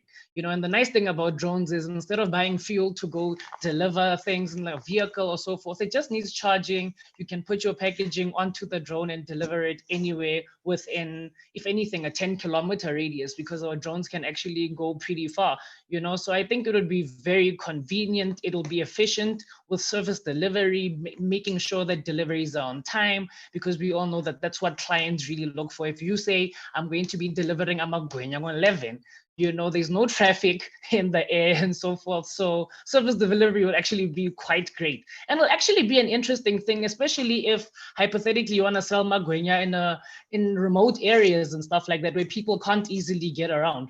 Drones can actually even be more convenient in situations like that too. So it's an industry worth looking into if you're an entrepreneur in that sense. Yeah. So I'm a young, thinking about a young girl out there who's doing grade 9 or grade 8 or even matric. How do I get into drone? How do I become a pilot? How do I get into the aviation industry? You know, one of the aviation industry, especially for Black people and especially Black women more so, it's actually quite of a tough one to get into, especially just becoming a pilot. It's the costs involved and so forth. So that's why there's still not that many of us in the industry as yet. But if you're in grade 8 and grade 9, I can tell you the first and most important thing, and I've seen a lot of people lose out on opportunities. The most important thing is make sure that this is something you're truly passionate about. You know, you don't want to get stuck in a career that you don't like, that you're not happy in. If you really love something, you will be able to get it done. The passion, the driving force is very much needed. And basically what you'd need as well is to do well in English, mathematics, physics as well. And if you did take the subject, do consider taking geography, because even in the drone industry, which is also in aviation, we do a lot of mapping and map use in geography in high school. So when you get to flight school, these things will just be a walk in the park. So I think those are the subjects you'd need to focus on. And you know what, I say put your fullest potential in it. When we're talking about grade 8 and 9, I remember when I wanted to be a pilot and I was told I needed to get 70% for math. I mean, math was one of the hardest things I'd ever had to do. I mean, if I got 55%, I'd worked really hard, you know? So because I really, really wanted this, I actually eventually even got it. And that day I was like, you know what, one day is one day. I'm definitely gonna get this done. So work hard, especially because it's a tough industry to get into. You're gonna need scholarships and so forth, which are available. Work hard, make sure you get at least 70s and 80% for everything you do. And look, it will be a journey worth getting into. Yeah. So we have a question from Janice. She's asking, how big is this drone? Do they come in different sizes?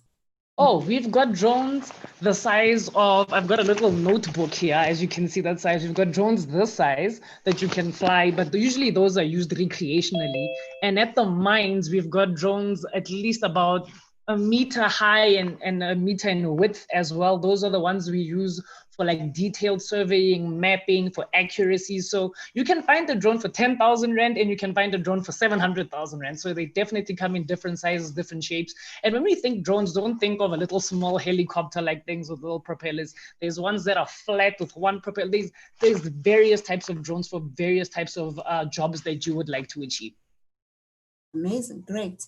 Yeah. And I know that in Rwanda, for example, during the pandemic, they're using the drones for delivering medical supplies. So Yes. looking at South Africa and the challenges that we have, which areas do you see where we could capitalize on the using of the drones? You know, I don't know if you guys did see, I think it was in the Eastern Cape where our government managed to get little bicycle-like scooters to transport people in remote areas. And that idea dismally failed because of, these are remote areas, the gravel grounds and so forth. Look, we've got small hospitals in these disadvantaged areas. So if ever they need medications, if ever they need blood, if ever they need anything, even food supplies, all these essential services, it's kind of hard to get to these remote areas. And unfortunately, they remain underprivileged for too long. But drones can easily fix, because all you'd have to do is basically attach these necessary equipments, necessary foods, necessary parcels onto the drone and have them delivered there. And in these remote areas, it's not like there is a lot of air traffic anyway. So the drones will be free to move around in areas like that. They can even assess, remember, those vast areas of land. There's a lot of livestock that side. There's a lot of empty lands, you know, monitoring. A drone is basically something that can benefit these disadvantaged areas, even when it comes to even allowing them to grow their own vegetations, finding places where these things can be found, you know, monitoring water supplies and so forth. So yeah, what they did in Rwanda there is it's fantastic. They're also looking into doing it in Tanzania as well. And I think we should also our government should be focusing in doing that in South Africa. And if anything, also mentioning government, I think it's the Department of Transport that's looking into getting at least 100 students to sponsor them to go into drone schools and actually get their drone pilot licenses. So I think this is something that the South African Civil Aviation Authority and our Department of Transport is looking into growing at the moment. Yeah, that's fantastic. That is very encouraging to know that our government is on board, and then the young innovators and the young kids, the youth, can benefit from that. There's another question to say, with the drones, can you use it to deliver glass or things like wine? It depends. Remember, I did say there's a different sizes of drones, and these drones, they do have limitations in what they can carry. So the bigger the drone, the bigger the equipment or anything that you'd like to transport. So yes, drones can deliver things like wines, drones can deliver things like glass, but like I said, it'll depend on the type of drone and you're using. And yeah, the weight is very important because we don't want drones falling out of the sky, you know? So yes, drones can do almost anything you want them to do, just depending on the characteristics of what you're trying to transport. Yeah.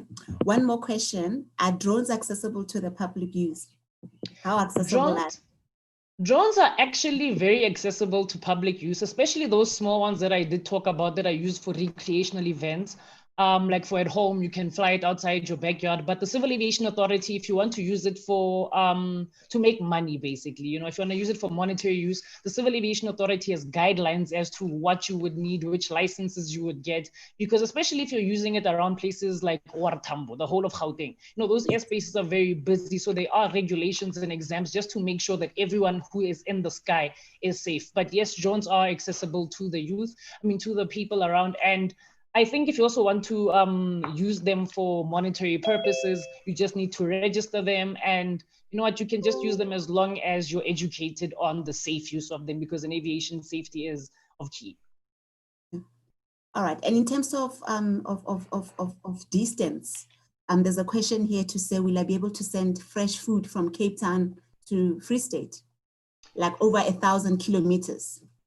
You know, the kind of drones that go over 1,000 kilometers are the kind of drones you will find the United States Air Force using.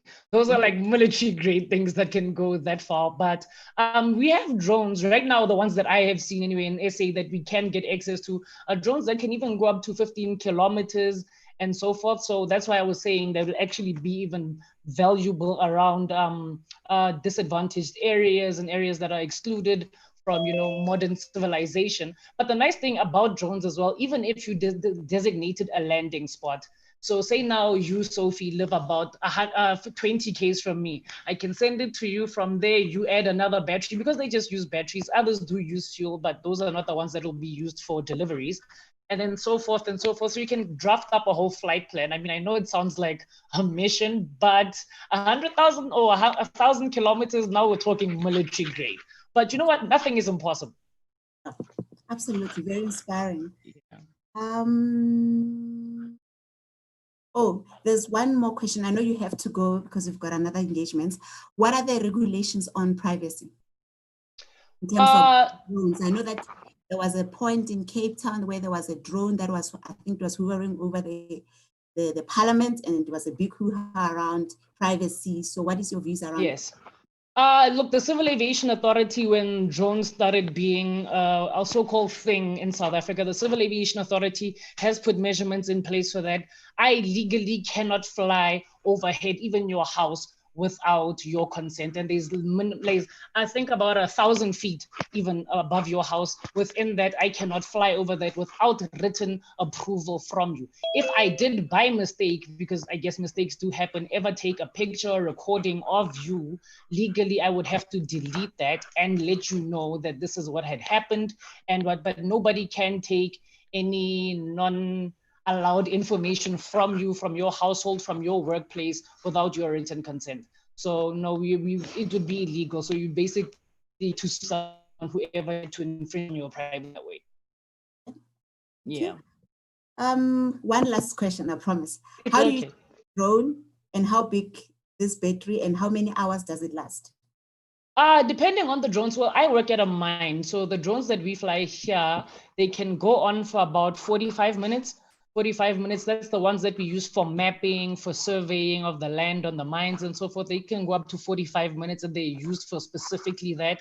But you've got drones that can go on for 2 hours. You've got drones that can go on for 3 hours. Like I said, it depends on the size and the characteristic of each drone that you will be flying. So yeah, it depends on the drone you're looking for and what is the reason you're looking for the drone. What is the purpose of that drone? You can get access to that, and yeah, it will meet your needs. Okay, all right. Thank you very much, Britumelo. I know that you have to leave us, but thank you for joining us. Thank you very much, Sophie. I really appreciate it, man. And thank you everybody else too. Thank you. So now we continue with our workshop. We have our next contributor is Kuti Manguba. She's a chief design thinker and founder at Varoshi Consulting. Her areas of focus are on design, digital transformation, disruptive change, and innovation of products and services. She uses innovative tools such as design thinking, agile, and lean to address a vast range of business challenges while making human experiences a significant part of the transformation journey. She's passionate about driving new way of working through incorporating design into development and is involved in artificial intelligence, robotics, and she's also involved with Kids Have Designathon, where they build, they build solutions around using Lego. So I will hand over to Phuthi. And again, my question is, what is one thing that brought you into the tech world? Please share your story. Oh, thank you. Thank you, Sophie. That was a lovely introduction. Oh my goodness. Sometimes you're doing all these things, but you don't realize that people are actually noticing it. They can package it for you in like 1 minute. I really was not going to be able to say all that myself. Thank you. That was great. Yeah, how did I get myself into this tech world? Well, I suppose, you know, I started off in IT. You know, my thing is about information technology. I've been doing that for like 14 years. But here's the thing, that my concern or my frustration has always been about people. So yeah, I know it might sound a little bit funny, but who are we designing these products for, or these solutions for, or this technology for, you know? And I think I think some of you might remember back in the day when we would roll out a software product, a solution, we'd call it going live. You know, we're going live, and it means that, you know, this is the day that we're handing over the product, the software solution to the client. And most of those days would be actually horrific for me, because you get there, you hand it over the system to them, and they're like, what is this? I didn't ask for this. Where's that? That is missing. This is not addressing my issue. And it was a personal frustration for me. So I think then I decided to, you know, venture into something different. I decided to find out exactly how we can design solutions that are for people, solutions that are solving people's problems. And I think that's when I decided to go into the world of design thinking. So I'm about to share with you exactly just this one. Okay, there's the slides. Thank you so much. Thank you. So that's what I'm going to speak about today. Design thinking being one of the tools that we use in digital innovation. But I thought that today it's one of the important ones that I want people to take away from our workshops today, because in everything that we do, I feel like we need to know, one, who are we designing for and what we are designing? And I think it's something that we need to think about it over and over again in everything that we do. Thank you. Can I have the next slide? Can I have the change of slides, please? Okay, next one. I think that Sophie has already covered. So here's the thing, right? This is how design thinking comes about. And I want to just put everything into perspective for you. The World Economic Forum, I think about 10 years ago, announced that there is going to be, in 10 years' time, which is now actually in 2020, there will be a change of skills, like the top skills, critical skills that an individual or a human being must have in the workplace, or is just a normal person to survive. The skills are changing, they're shifting around. So if you look at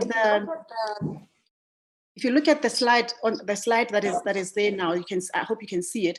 There is top skills in 2020 and top skills in 2015. You can tell that it's mostly the same skills. However, they've shifted around. So what used to be number 10, which is creativity in 2015, creativity has now become number 3. It's now in the top 3, which is like the most critical. Complex problem solving is still the first one, which I think everybody will agree that with everything that we do in our work lives, whether an engineer, whether you're a pilot, whether you know, in IT, you are solving a problem, right? Critical thinking is another one that just came up from number 4, and we moved up to number 5. I'm trying to figure out, because we were supposed to talk about our thing, our product. Apologies for that. Can I please have everybody on mute? Okay. Apologies, Phuthi. Can I please have everyone on mute? Thank you. You can continue. Okay, no problem. Yeah, so basically, it's the 3 skills. I'm getting feedback, sorry, and it's not nice because I'm using a speaker. So those the top 3 skills that we need to have now in 2020, that was decided 10 years ago: critical thinking, problem solving, and creativity. Now, how does that speak to what I'm about to talk about today, which is design thinking? Design thinking is basically those 3 skills, obviously with the rest of them, but the top 3 skills make up the design thinking skill that everybody needs to utilize, whether you're an IT or you're in piloting or you're a pilot or you're an engineer, everywhere in the workplace, in your daily lives, children, everybody needs to be able to think like a design thinker. So it's basically those 3 skills, and obviously in a creative way, right? It's a skill that teaches you to learn about and gain insights and deeply understand people and human beings. It's actually also a mechanism that organizations, companies, if you have a company, you can use to feed into the results of which you can use to feed into your business strategic plan. And it can assist you in defining your KPIs. It can assist you in knowing which digital capabilities and initiatives to employ in your organization. Capabilities and initiatives meaning tech, right? So what is it that you need to do in order to kickstart your digital transformation journey or your 4th industrial revolution, as everybody else would call it? Now, on the left, I have the design thinking process. Some of you might be familiar with it, but that is exactly what it is. Nothing technical. It's just that we discover, we do some ideation or brainstorming, we make prototype, with artifacts, and then we test with people. On the left, on my right-hand side, is the examples of international companies that you are familiar with that actually strive using design thinking. I mean, you think of your Apple. You guys know Apple. Apple produces great products, and of course they get copied by we know who. But you know, they make great products, but their products are not made for everybody. As everybody would complain, would say, oh, they are so expensive, but they never promise to make products for everybody. They have their niche market and it's working for them. Look at your Airbnb. You know, the Airbnb transformed the hotel industry. Now everybody wants to share a home with someone else.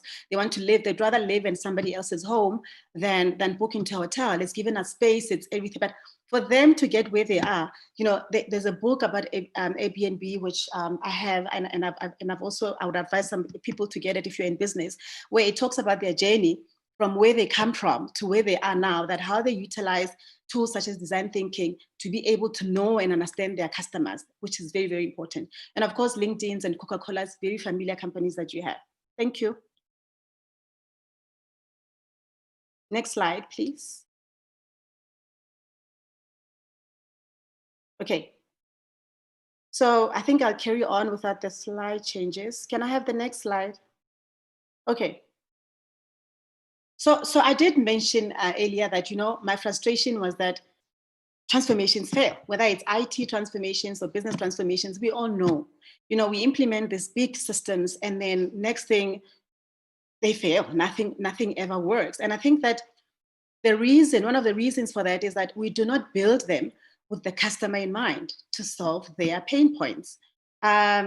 We design processes and systems based on what we think is best for the customers, but not based on what they say is good for them, you know?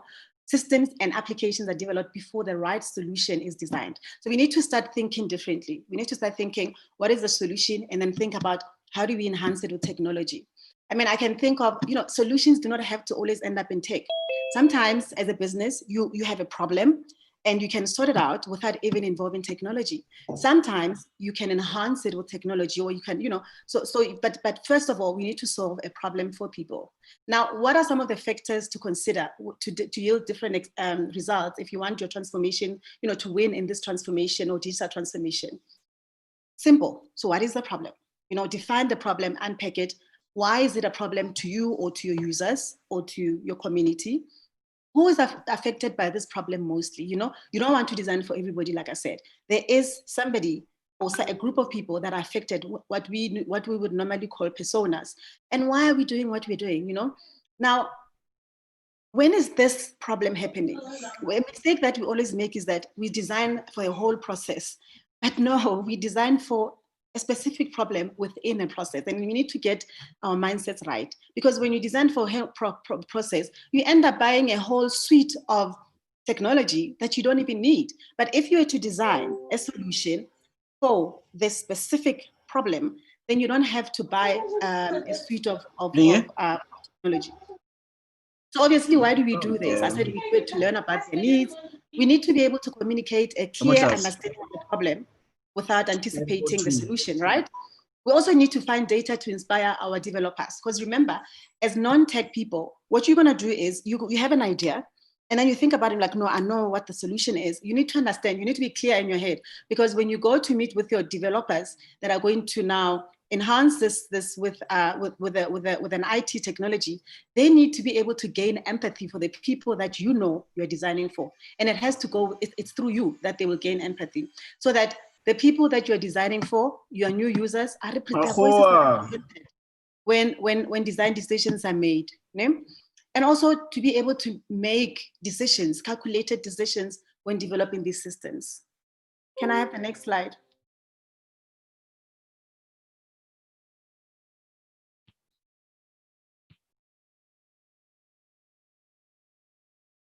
Chair, can I have the next slide, please?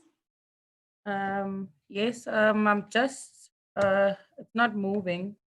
Okay, no problem. I can continue. Right. Can I continue without the slide?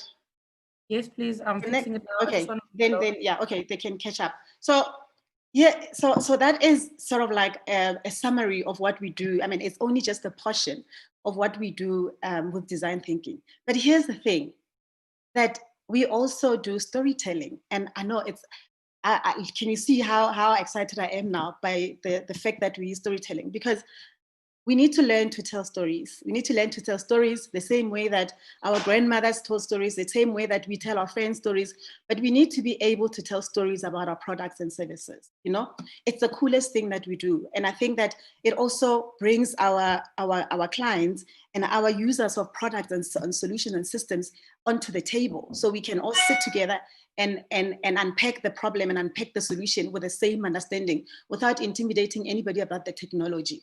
You know, the technology can be daunting and it can be intimidating for people, especially non-tech people. So you're sitting here thinking, you know, I'm non-tech, and now they're talking about drones, and now they're going to talk about software development and stuff. I don't really want to go into that, but I have an idea, and I would like for it to be tech-driven. I'd like for it to be enhanced with cloud, or with, you know, I would like to use drones. But sitting together on a table and putting together this idea into a story is the most exciting. That's where you get the most out of the people that you're designing for. I mean, we use online tools as well. There is Balsamic that you can use to sketch your idea. It's fairly easy to use if you're non-tech as well. You know, there's a lot of, there's Miro as well that you can use if you want to facilitate these sessions with your clients. So yeah, it's actually quite exciting work that we do. But now, getting to the point of design. So why do we really do this? Thank you, Chair. Can I have the next slide? Okay, cool. That was nice and quick. So I want to put it now into, give you an idea of how we get from problem to where we're going. So think about these two statements that I just put up there.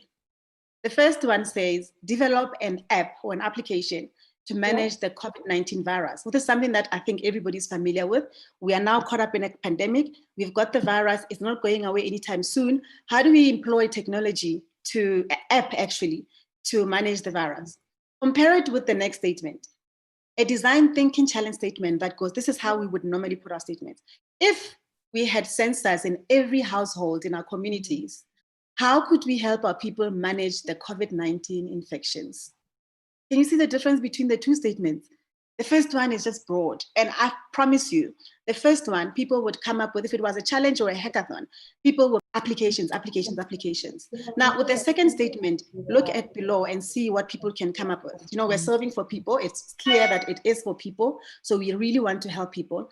But the solutions that can be considered in this scenario is, we can design what we've already designed, which is a Bluetooth-enabled sensor to manage social distancing between people. We can design a tracing application to alert new cases to the Department of Health and to track people without even having to write lists of people down. We can employ drone technology to deliver medicines and food supplies to isolated patients. You know, it's all got to do with hardware, software, you know, it's a whole stack of technology that we can now think about just by changing the way that we think about a problem. Okay, so if we had more time, I would unpack this and ensure that we understand it better. But if you look at the picture on the right, it's Legos, exciting things.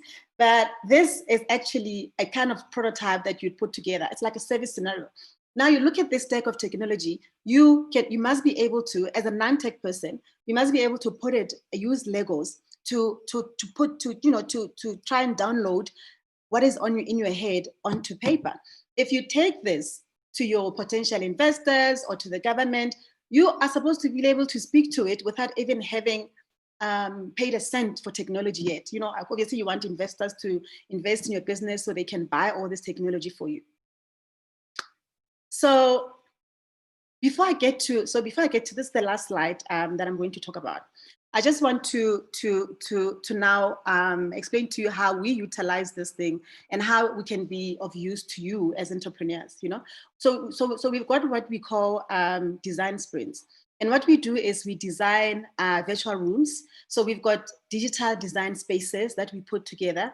I mean, I can give you an example from the previous lady who spoke, Zuki. She spoke about, obviously we are here because the main agenda is about how to come up with solutions for gender-based violence. Now, what we do is we design digital spaces where entrepreneurs and women such as yourselves can come together and work together in ideating and coming up with solutions for gender-based violent problems. Now, we obviously can facilitate this process for you, and you are able to then together, share your experiences as women, and see if we can come up with solutions that we as the Pbict women can then take solutions out there to our governments and propose them so that they are implemented.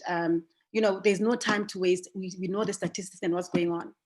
I mean, we also can design what we call daisies. So daisies are digital, agile, innovative, sustainable you. And this is like affirmations and a product of affirmations that every morning as a woman, you can actually have it as an app, you put it in your car, and every morning it gives you a nice affirmation about yourself. You are great, you are beautiful. Go to work, and when you get to work, do not leave your empathy outside. Let's use what we best know. Let's use us as women and our empathetic self to take into the business world. And I think for that reason, if we just utilize and such, we'll be able to thrive. Now, on the last slide, so the same slide there. So the previous one. I was just adding on that one, yes. So how can you as a woman, how can you utilize tools such as design thinking, to thrive out there in business and in your own personal life? Like I said, empathy. Naturally, women are more nurturing and therefore they are more empathetic. And I think that if we take this ability and we develop it and we strengthen it, we can be able to be better people and we can win. I think the chairperson of Pbict did mention that, women used to rule. And I think women used to rule through empathy. And that has been taken away from us, but we can get it back and we can rule again. We shift our perspectives, we're able to do that and put it into someone else's shoes. That we do best. I think we can also collaborate. As women, we need to strive collaborating with one another. I was reading an article about Steve Jobs and Bill Gates. They're competitors, if you think about it. But one day, Steve Jobs actually Steve Jobs, I don't know if it's the other way around, sorry, my apologies. But the one was going down, the business was not doing well. And he invested 150 million into the other's business, which I thought was, amazing. Imagine we as women managed to invest in each other's business in that way. And, I think we need to also we must try whatever we do, we must put the users in the center of everything that we do. When you build websites, when you build applications, if your application is user-centric, if your application is not human-centered, it might not yield the results that you've been doing the same past decades. So let's get in the habit of putting people at the center of everything. Thank you. Yeah, thanks a lot. This was very insightful in terms of how we can use other ways of designing solutions that we give out there, or when we start up something, how can we make it more user-friendly and using design thinking. Our next speaker, we will open up for questions at the end of all these presentations. So if you've got any questions, we still encourage you to put them into the chat box. The next speaker will be Ms. Khomotso Mamello Mutsidi. She is experienced in cybersecurity and mobile money sector. She's a seasoned professional with over 19 years experience, having worked for Fortune 500 companies globally and also in South Africa. She's an astute businesswoman and currently a managing director of Zora Incorporated. And Ms. Khomotso, please, what is one thing that brought you into the tech world? Can you please share your story with us? Thank you so much, Chair. And I'd like to acknowledge the President, the Chairperson, the Secretary General, as well as the Deputy President of the Pbict, as well as the NECs, and I appreciate this opportunity. So you asked me, what is it that got me into technology? I predominantly went to a girls' school, and our school motto was 14 nihil difficilius, which means nothing is too difficult for the brave. So with that said, our guidance teacher showed us the new careers that were coming into play. This was more than 20 years ago. And I read this one in the prospectus of Vets Tech. Some people would know UJ, but I was a girl who went to Vets Tech. And I'm like, information technology, what is this? This is intriguing. And I got myself into it and I never looked back. And it's a decision really by merely reading a prospectus of a university and then deciding to take up this exciting career. Little did I know it would be what's needed for now and beyond.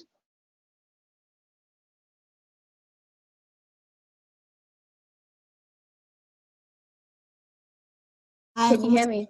Yes, we can hear you. Can you please go? Can we go back to, yeah, we can stay on this slide, Deputy Chair. You know, I'm looking at my previous colleagues who have presented in terms of the intricacies of technology and also the different things that we need to advance in our society, particularly incorporating technology. And you think about if somebody comes from the Eastern Cape and they come, you know, the Jimmy comes to Joburg story, and they need a taxi that will take them to, let's say, Katlehong. From a bar of soap, they wouldn't know where the next taxi rank is. Somebody has to walk around all over Johannesburg and asking people, where is the taxi going to Katlehong? Until a good Samaritan helps them out, they'll never know. Now think about it, as a tourist who comes into South Africa and needs to go to Katlehong, how do you get there without having information accessible? Technology and fourth industrial revolution is not elusive. It is tangible and it is accessible for us all. And I like when the president started, he said, and he gave us the statistics to say, look who is actually at the top of technology, it's men. And as my previous colleague mentioned, that we need to have empathy in terms of the solutions we provide. And I believe that we have the solutions, the plethora that technology has to offer. So if you look, for example, at the technologies that will be to artificial intelligence. If you look, it would have a system for me to place my quota order and know that if by the time I get home, my quota is ready, I just pick up and go. That becomes very tangible. 5G networks, we're looking at the issue of access and ownership, ensuring that people have got access to the information. And once we have technology, then we know that people can acquire online courses, they can acquire skills that will make them relevant and help them advance. We talk about the Internet of Things. My colleague just mentioned, how are we going to solve COVID problems? Imagine if each household has got a COVID sensor. And that's what Internet of Things talks about, to say things that are real and things that are tangible. So imagine in the township when you know that the next Paza shop has run out of bread. You don't have to walk through the whole township looking for a loaf of bread. We're talking around automation. A mother comes back from work. She hasn't bought bread. She gets off the taxi, but then, you know, if the spaza shop already receives her order, then she comes and picks it up and then goes home. We talk about natural language processing. For example, people who can give you information in your own language, and technology can enable that. Blockchain technology, whereby we have advanced systems to ensure that we have access to the information we require. Edge computing, facial recognition, extended or augmented reality. These things are not out of reach. It's things that we can apply tangibly in our day-to-day life. And then you look at things like, for example, predictive analytics. Have you ever gone to a job interview using a taxi? You have to plan the journey for about 4 hours, because if your interview is at 1 o'clock, you catch a taxi at 9, then you go to the main taxi rank, let's say MTN taxi rank in town, and you have to bind in the taxi for an hour.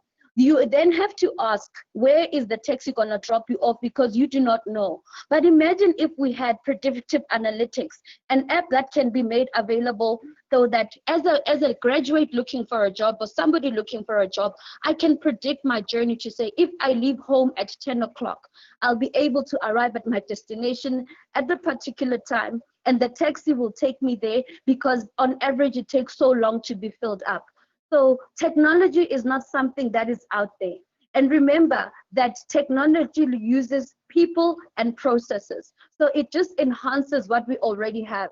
We just need to look around us and find solutions that we can apply so that we solve our problems using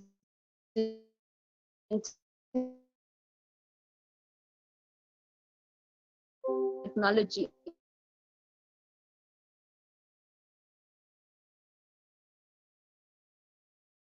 And that when we say 4IR and on the street, or it mustn't be something intimidating, they can say, you know what, if so many people converging at this bus stop, and my profit for the day is going to be so much. And that mother can be able to save up her money and provide school fees for her children by simply providing solutions that can make technology accessible. The next slide, please. And I think, next slide, please, Chair. Yes, thank you. And then we look at the previous one, please.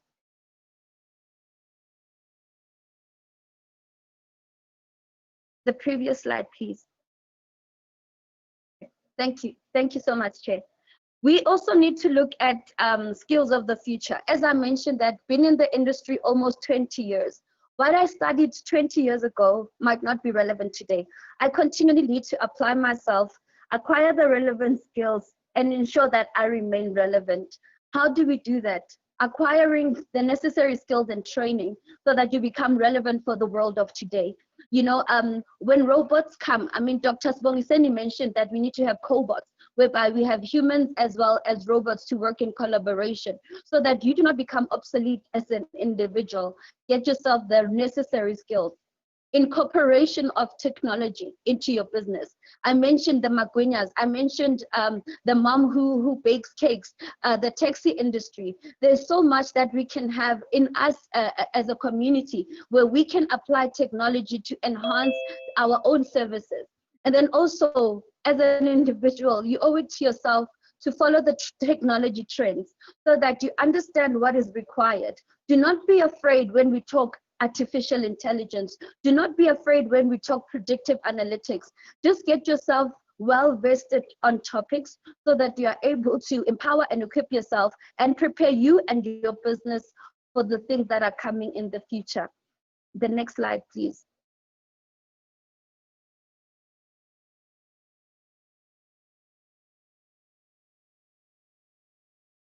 So there are different resources that are available out there that one can tap into to get themselves equipped. For example, IBM has got a drive that they call Digital Nation Africa, where their vision is to ensure that young people get the technology skills that are required for the future. So it's free online IBM courses whereby you can log in and acquire what they call badges, which is like a certificate. One, you can also align to PBICT STEAMI initiatives, whereby they go into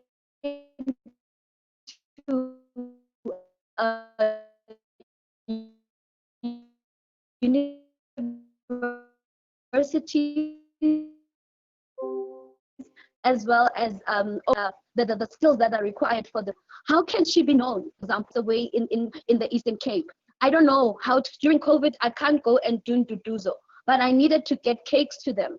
And then I'm thinking, if somebody's in Kofimbaba, how do I get cakes delivered to their home to show support during their time of bereavement? There's no a tool in place for SMMEs to ensure that we can have access to them. So there's a new tool that is up. It's called BizTap Online, South African based, developed by women, 100%. And it's a digital platform whereby small businesses can register. For example, the mom who sells magwinya can log on to BizTap Online, and then somebody can give a client can give a rating to say, I've been to Mama's Magwinya and they're the best. Somebody can say, okay, I'm a plumber. I am a dressmaker. I'm a fashion designer. How do I online presence? This tool, BizTap Online, you log on to it, you register yourself, you list your business, and then it creates also a community. For example, if you are a fashion designer and you have an inundated orders of wedding dresses, then you are able to collaborate with another dress designer who's on the platform to say, you know what, I've got so many orders, can you help me with this, by simply connecting. So there are tools and resources that are available to assist and empower SMMEs and to ensure that technology does not become something that's like pie in the sky. It's something that we can take, use and implement and ensure that we uplift our communities with the resources that we have available. Thank you so much. Over back to you, Chair.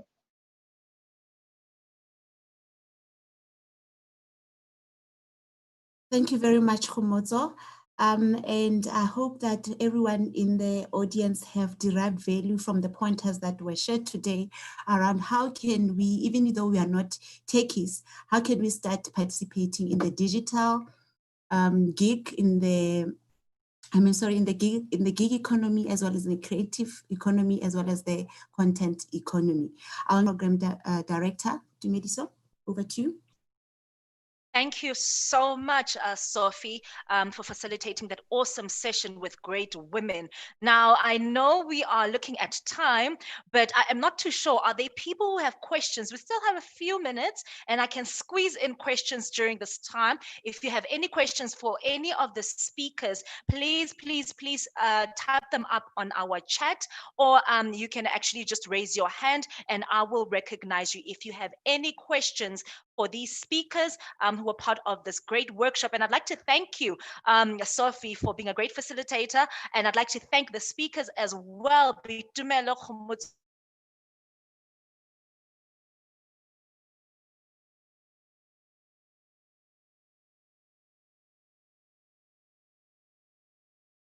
Chat, I'm looking at our group. There's no one who has any questions? None? Not even one?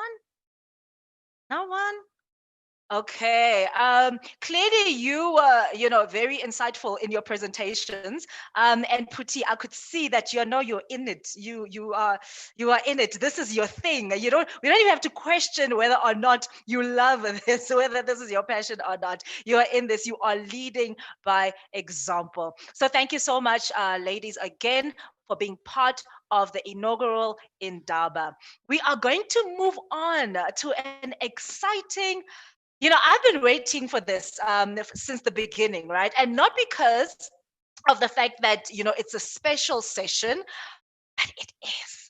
Because we are bringing young people. I'm not going to steal Gloria's shine. Gloria Pagati is going to come and drive the next session. But I must say, we are all about empowering young people to get into ICT, to be able to develop solutions and applications that can help us live better and do better, especially in the interest of gender-based violence and disability, which is our theme for today. Our other theme is talking about innovation. How do we equip young people to do better, and not just young people, men and women as well. So I'm going to hand over to Gloria Pagati, and she is going to be taking us through this next great session, which is a hackathon. And we've invited young people to present to us and to give us ideas, and there'll be great prizes for them. And we are looking to you as well as part of our audience members. We've got business people, we've got ICT professionals, we've got various people who've got different skills. And if you see somebody right now who you would love to partner with and actually get their idea and make it into a reality, then please do so. But for now, I'm going to hand over to Gloria. But before then, just quickly, please make sure that you put your mics on mute. We are live on YouTube. Please comment and engage on the chat and our YouTube live streaming. But I'm going to hand over to Gloria. Take it away. Good morning, ladies and gentlemen. Thank you to Medisho for the introduction. I think this is a moment that we all have been waiting for, because we've been talking about what has happened, what will happen, and these students are going to make this happen because they've came up with innovations, ideas that they think they're going to be resolving our current problems, the problems that we've been having for so long. And all we've been doing, we've been just talking, and the social medias have came in. All things people do is just a hashtag and nothing more. So as DP has said, that the purpose of this Indaba is to actually, for us to talk about pressing issues, and however, have an action plan. How are we going to resolve the problems? Because we've done the talking, we've done the marches, but we're not resolving our problem.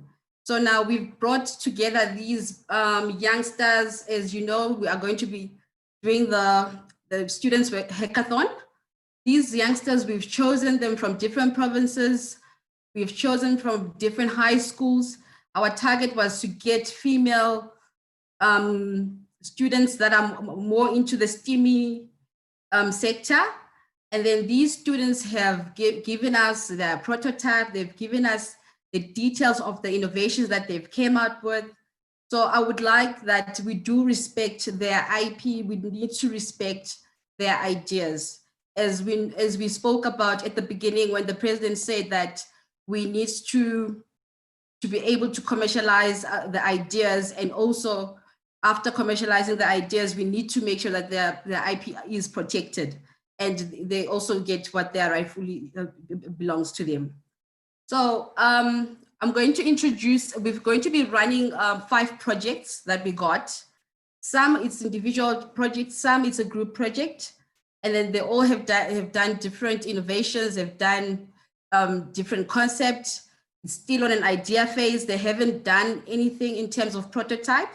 So just remember that these are high school kids. They are from grade 9 to 12. And they are trying to actually put these ideas on paper and to have a business ideas. Some of them have even thought about having companies. They've even thought of opening companies while they are still in high school. So we are talking about innovators. We're talking about business people.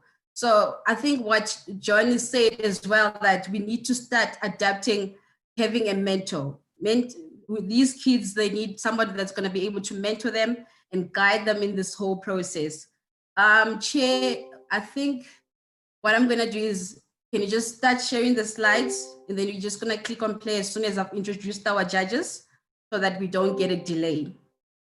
I'm just going to give a brief introduction of our judges. We've got Jenny Skippers. She is a graphic designer. She's got a vast experience in graphic designing. Anything that you guys are seeing today, this is all her work. And she's also a director of a company called 051 Multimedia. And our second speaker, as she stands up there, how I wish this was live, hey?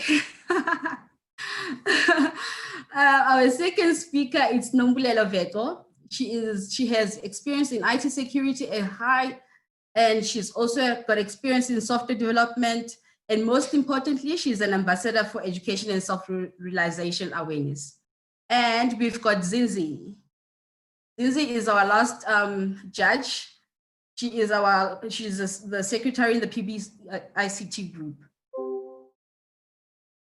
Can we start sharing the slides? Whose slides do I share? We're going to share project 1. Let me just introduce the project. What's the name? Project 1 is done by Nelly Siwe. She is a grade 11 learner. She is from KZN in Elamontville High School.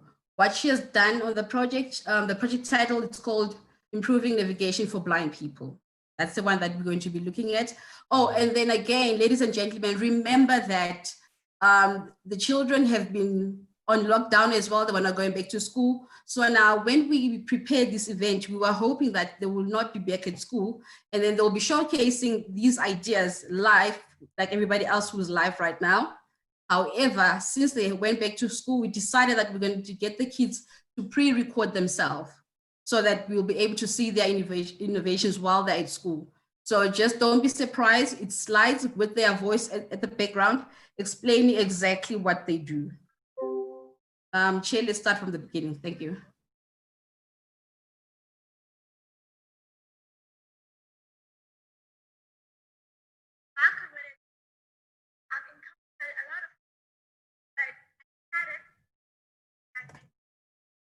Navigation around places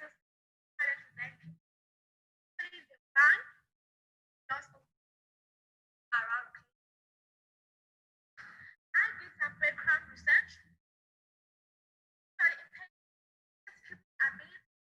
Every day and can affect their quality and be direct around.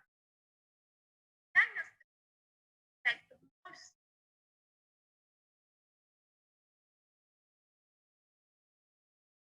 Chair, are we having an issue there? Because the slide just decided not to carry on.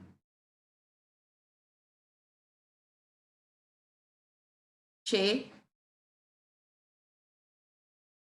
Ms. Zizi also online. Hello, just give it a bit of time. I'm not sure why. It's some of the, I think it's when they're too big, they create, they take a bit of time to load. So just be a bit patient. Otherwise, if it still gives problems, I'll just have to reload it. But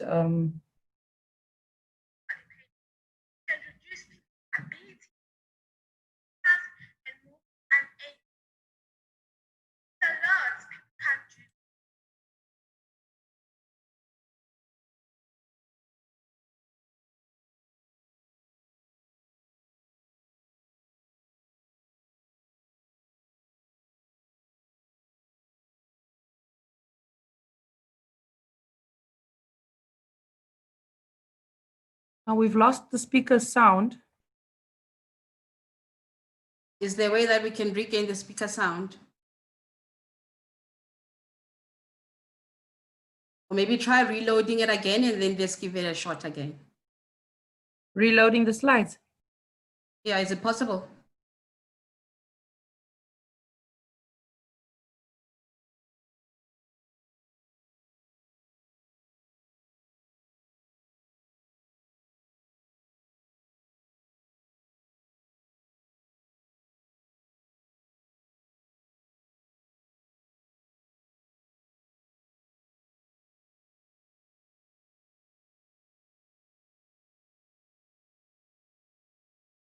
Doesn't seem like it's working.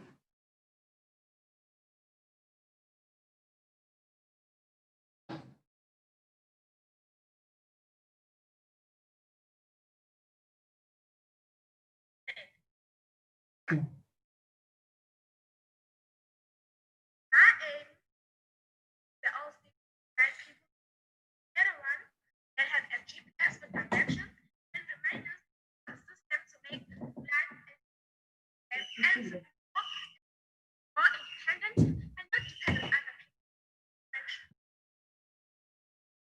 This is the number of cases, violence, and ill treatment obtained by blind people. That is targeted by criminal progress currency, and they always ask help anyway.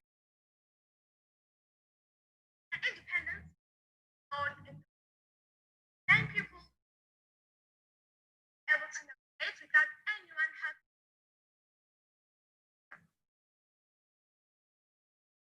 materials that I'll be using. They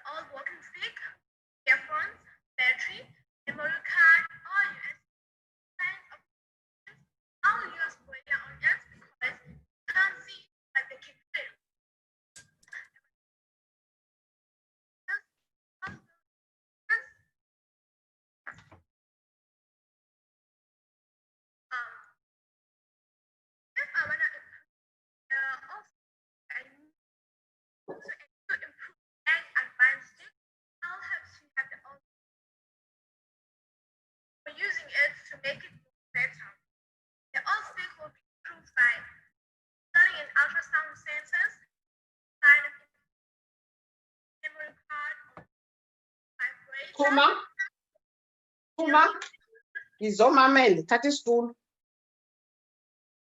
Identify location, question, ready. Memory card and the USB got important information, like if there is any important thing you have to know or be reminded of.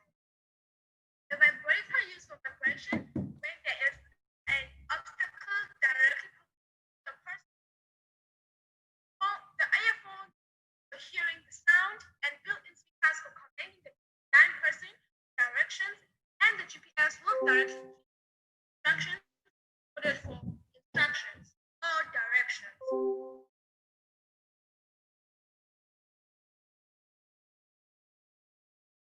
My purpose of proving the walking stick is because blind people other people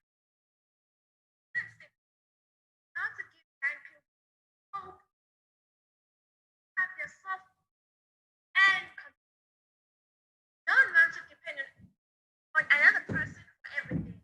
This GPS stick creates miracles for them. Able to find the only days for babes to go to the clinic and fetch medicine at the home, remind them basic days, their loved ones, days, and some that they want to be reminded of. The stick will be a constant reminder of everything that is necessary for them to know. And have it all, it's help them have direction and know route whenever they want to go. Basically, this stick is environmentally friendly.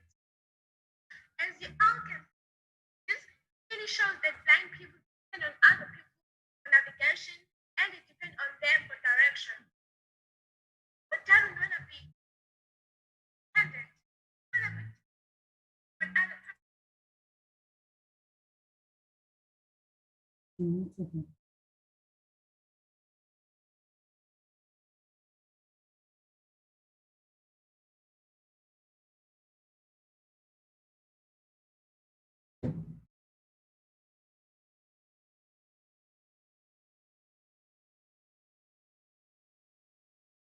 Are we having another glitch, Chair?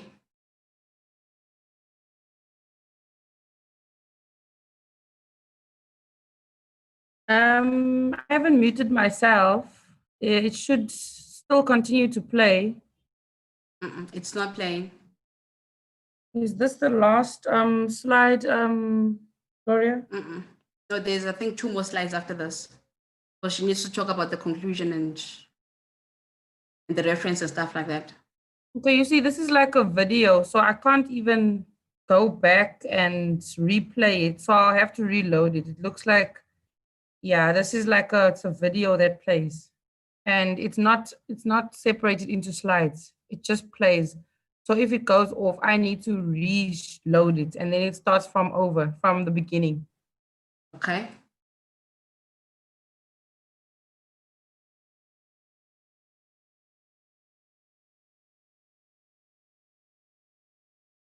Is it possible that you can reload?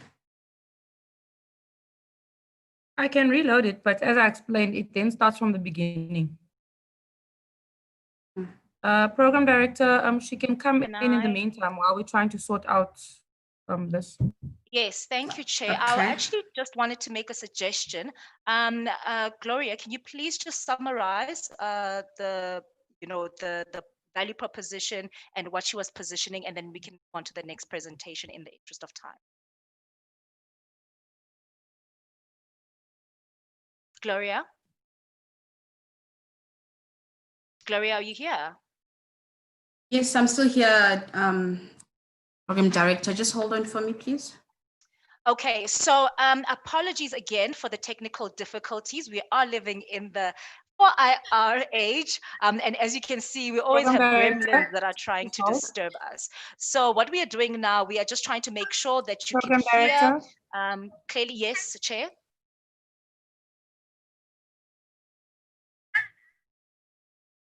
The volume is still faint. We can't hear it properly.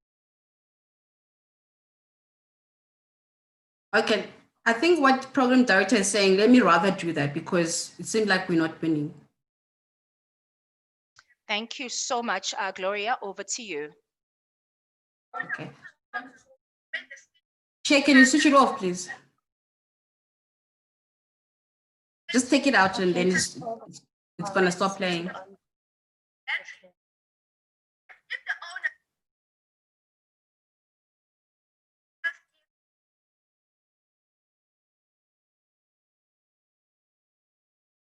Okay, so basically what this learner has done is she's came up with an idea of creating a walking stick for the blind using the technology. So this technology is going to have it's going to have a way that it can communicate with the owner of the stick. And then by using the stick, the person is able to navigate around using GPS. It's going to tell them where they are, where they're going. If they're getting lost, there's ways that they can actually communicate with the stick. And that's the problem that she's resolving. And then I think when you guys saw at the beginning, the materials that she's going to be using, she mentioned that she needs a walking stick, she needs earphones and battery. And then this walking stick, in a nutshell, it's going to be able to actually dictate or tell the person that's using it that you need to change your battery. So now it needs to be serviced or whatever the case may be. So the stick is going to be able to also sense object whenever they're walking around. That's what the innovation was. And I think basically that's what this project was all about, that. So I'm not sure if the judges are clear. If the judges got any questions, they can just let me know. And then probably I can just give them more clarity on the project.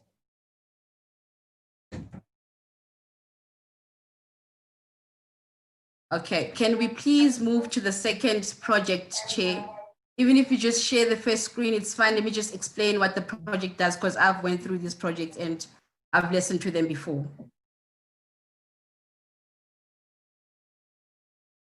Chair? Hi. So I'm going to try and just navigate on Chair's screen. Okay. What's the name of the second? The second project, it's the trolley mobile, which is done by OA2 and Timbani. These two, they're also from Lamontville in Durban. They're also grade 11 learners. That's the one that we're working on now.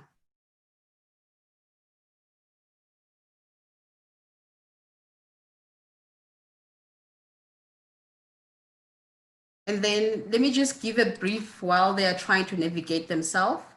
So in introduction is these learners, they're also trying to get some innovation around the blind community. So they've created this innovation mobile trolley. So basically what the mobile trolley does, it's that it's going to assist people that are actually on either they're blind or the ones that are actually using wheelchairs, because the mobile trolley is going to help them to move around. And when they're using this trolley, it's going to also help them to be able to navigate themselves while using their trolley. And they also mentioned that this innovation, they're going to approach hospitals, restaurants, because that's where the people are having issues to actually move around and being able to navigate themselves in malls, and to be able to move around without being helped and just being dependent to themselves. And then the trolley is going to have a glove for it to work together. So the glove is supposed to communicate with whatever the trolley needs to do. And then whatever communication the person gives to the trolley, it does that action. And they mentioned that the materials that they're going to be using, they will need a trolley, they will need ultrasound sensors, they'll need car batteries, and they will need motors, and they will need proximity sensors so that it can be able to sense certain things around it. They will also need your microphones and speakers, because remember now, they're trying to cater for everybody. Even if you cannot see, you are able to talk to this device, and then it does what you're telling it to do. They will also need barcode scanners and cabling around that. And obviously they will need some sort of an application behind that whole mechanism for it to actually do what it needs to do. And the method to do this innovation, firstly, they would need to connect the two motors together with the speakers and microphones to the, they also need some device that's called Inaugural Uno. So this Inaugural Uno, it's gonna help the trolley to be able to communicate with the person that's using it. And after that, they're going to be able to connect the car battery to the Inaugural Uno. And lastly, the third motor will be connected to the Inaugural Uno that will make the trolley turn, and barcode scanner will also be connected to this device, as it will scan barcodes of the things that are in the alleys. As for the proximity and ultrasound sensor, they will be connected to that device, the Inaugural Uno, and also of this will be programmed to function using code. As I mentioned, that they will need a programmer to do this for them as well. Then the glove, the function of the glove, it's going to be the barcode scanner, because let's say, for example, they go into a supermarket, they want to buy, that glove is able to scan the barcodes on the products and give them feedback how much it is or what the product does. Probably if you get more sophisticated when you go into Internet of Things, that could be possible as well. And it will be made, the glove will be made from a fun foam. I'm not sure what that foam is. These kids have done their research before they could even put these things down. And in conclusion, what they've said is the solution will be proposed to the challenges being faced by the blind people, and the patients will make a difference in their lives. This will make them to be more independent, unlike to depend to other people when they go to shops or when they go to hospitals, whatever the case may be. And then this is going to also change their lifestyle. This is directly from what they said. If we are sponsored by a company to start our own company, we will make it sure that we also include service department to help us service the trolleys. As anything else that you do, whether you're doing an application or you're doing a device innovation, you will need to have a service department. So they would love to have that in-house when they do get the innovation either commercialized or whatever help that they will get. So basically that's what's happening with this innovation. And if there's any questions, you guys will let me know. Can move on to project 3. Chair, are we winning or there's no luck? As I stated, even this one, Gloria, when I play it, it needs to come from my computer and then it plays like a video. So I can play it and then let's see how it goes. And let's see if it finishes. Okay, if it gives a glitch in seconds, it's fine, I'll carry on.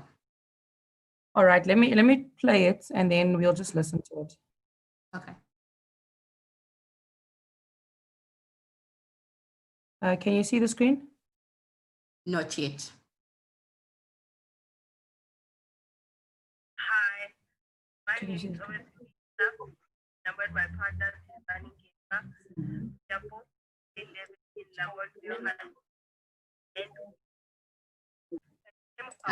It's not working.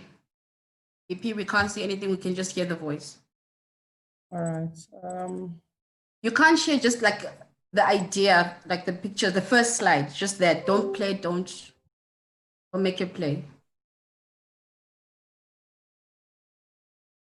So now, as we go on, the third project. Just wait a bit, Gloria, just give me a few seconds. Just okay. Hold, please. Are you seeing it now? It's coming. Okay, that I just did, so it's not repeated.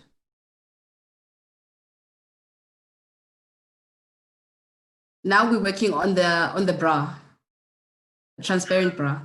Just wait. You must be quiet so that the video can play.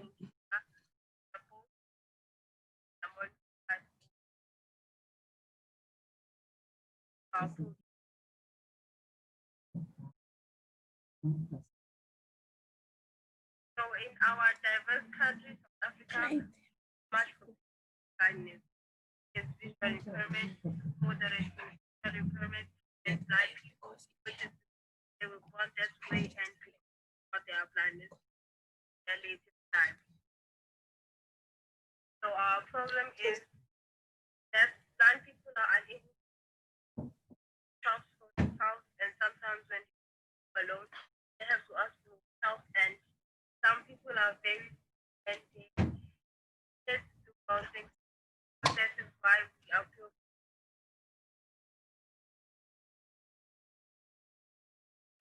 our aim is to build a self-moving, multi-purpose policy that has facilities and things coming forward. For example, when people and other things of kids are coming in dating. As this blind people have much faster, they will be now and the helpful hospital without any malnutrition. And the children will also say what blind they don't blind because other many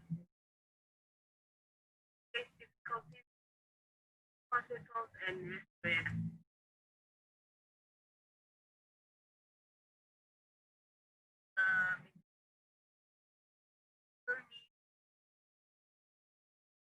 Approximately that will test things that are around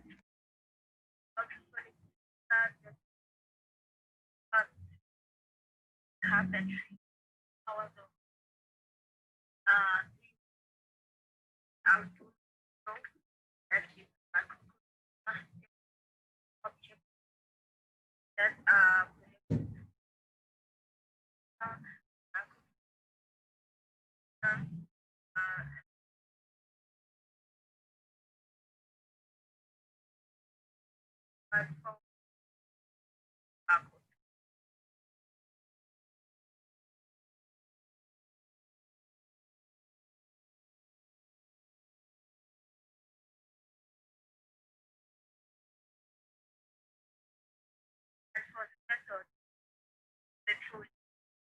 firstly connect together with the and secondly connect the carpet and lastly search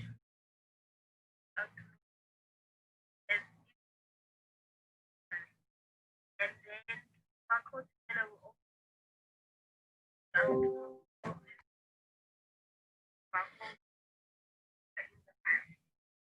and as for the proximity and outreach and by and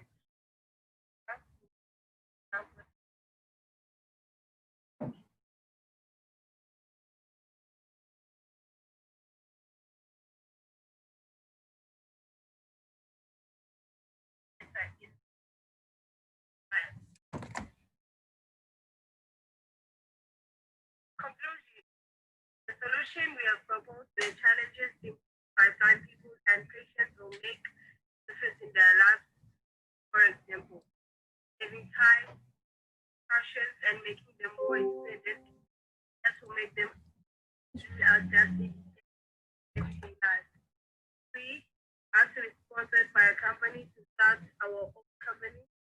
We will make it that includes a service department to offer service after a month of some problems literally.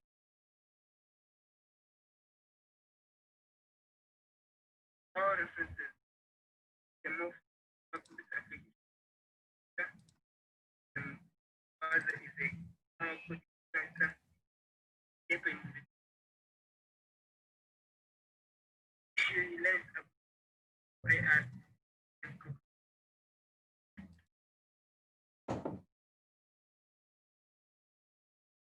Thank you very much. You can just bring the slides since we're having difficulties. I think it's best that I just present the innovations, explain what they did, and because the judges, they've got the slides already, they'll be able to carry on with the Yes. Hello, Gloria. We're not having difficulties. I'm just explaining that the slides are pre-recorded. So the minute I open it, the student starts talking.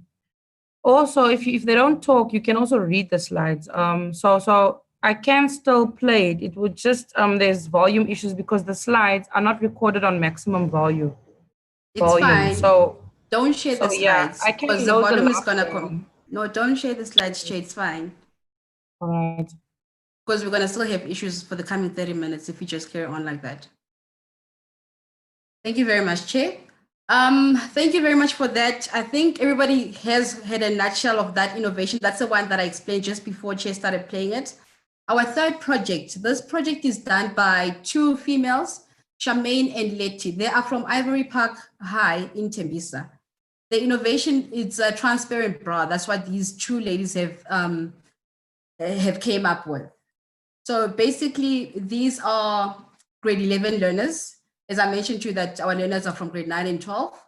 And the introduction of the innovation is they came across with these issues of the gender-based violence, the rape issues that we're having in the country, and they mentioned that the way the stats are going high, whereas it's like every 26 seconds there's a woman being raped around the world and the country.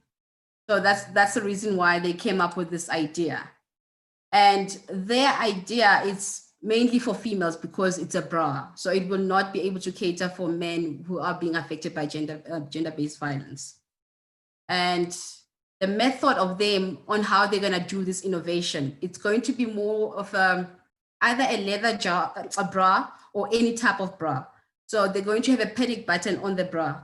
And then this panic button is going to be linked to an app which your family members can have it installed on their phone. So if it happens that you come across somebody trying to violate your space, if you got a chance, you are able to actually press this panic button on your bra, and all your family members are able to get a notification to say, okay, something is happening to you. And then they're able to also locate where you are because this bra will be GPS enabled.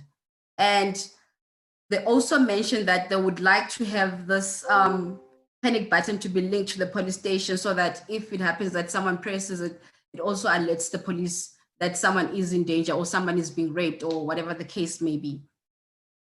And as I mentioned, that it's either going to be a sports bra or a leather bra, which is going to have a panic button and devices going to be linked to your apps or anybody that's going to be linked to that app. And it's going to have your live location. So obviously, in my mind, I'm just thinking, once you've got your live location, that means your phone location needs to be constantly on because that's the only time the GPS gets to read and see where you are. And on this device, it's going to have a tracking system. So it will be able to track where you are. So let's say, for example, that somebody has attacked you. At that point in time, no one knew where you are. They are able to actually go to the tracking system of that device and track your whereabouts, where you are. And then, as I mentioned, that this thing is going to be linked to your family members or anybody that's close to you.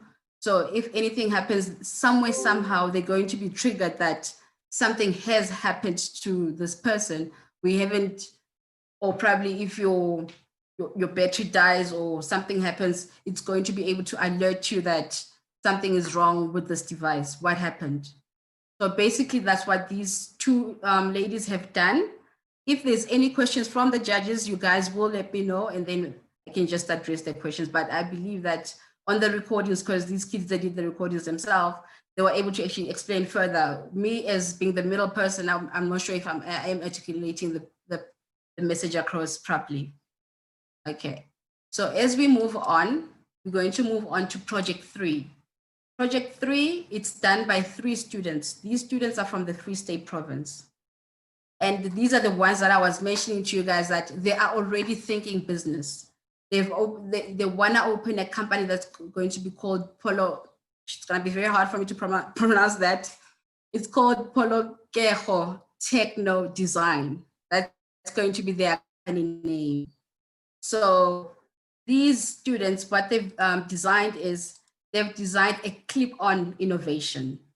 So this clip-on, you're going to be able to clip it on anywhere, on your clothes, on your shirt or t-shirts, somewhere on your body. It's going to be clipped on.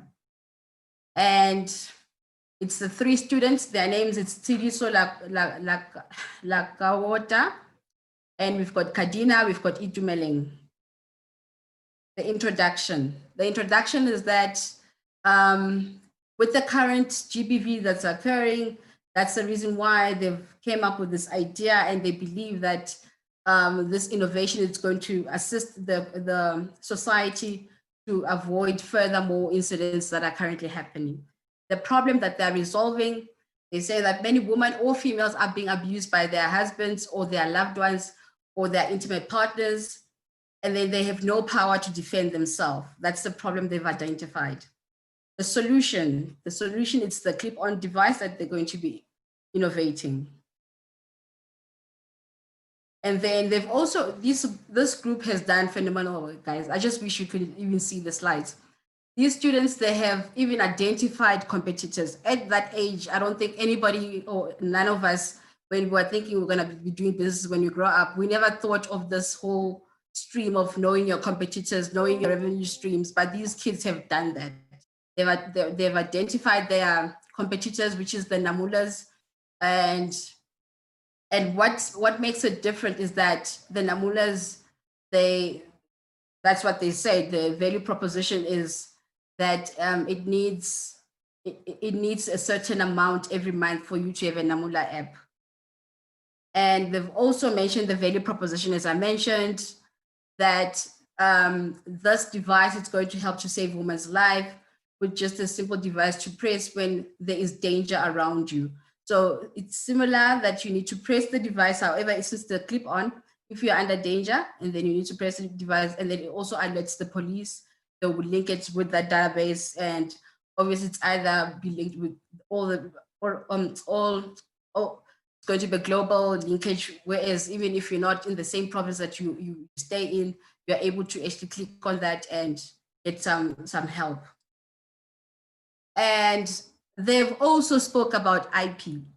I don't know, any ladies, did you ever think of IP when you started your businesses? These kids are already thinking IP level.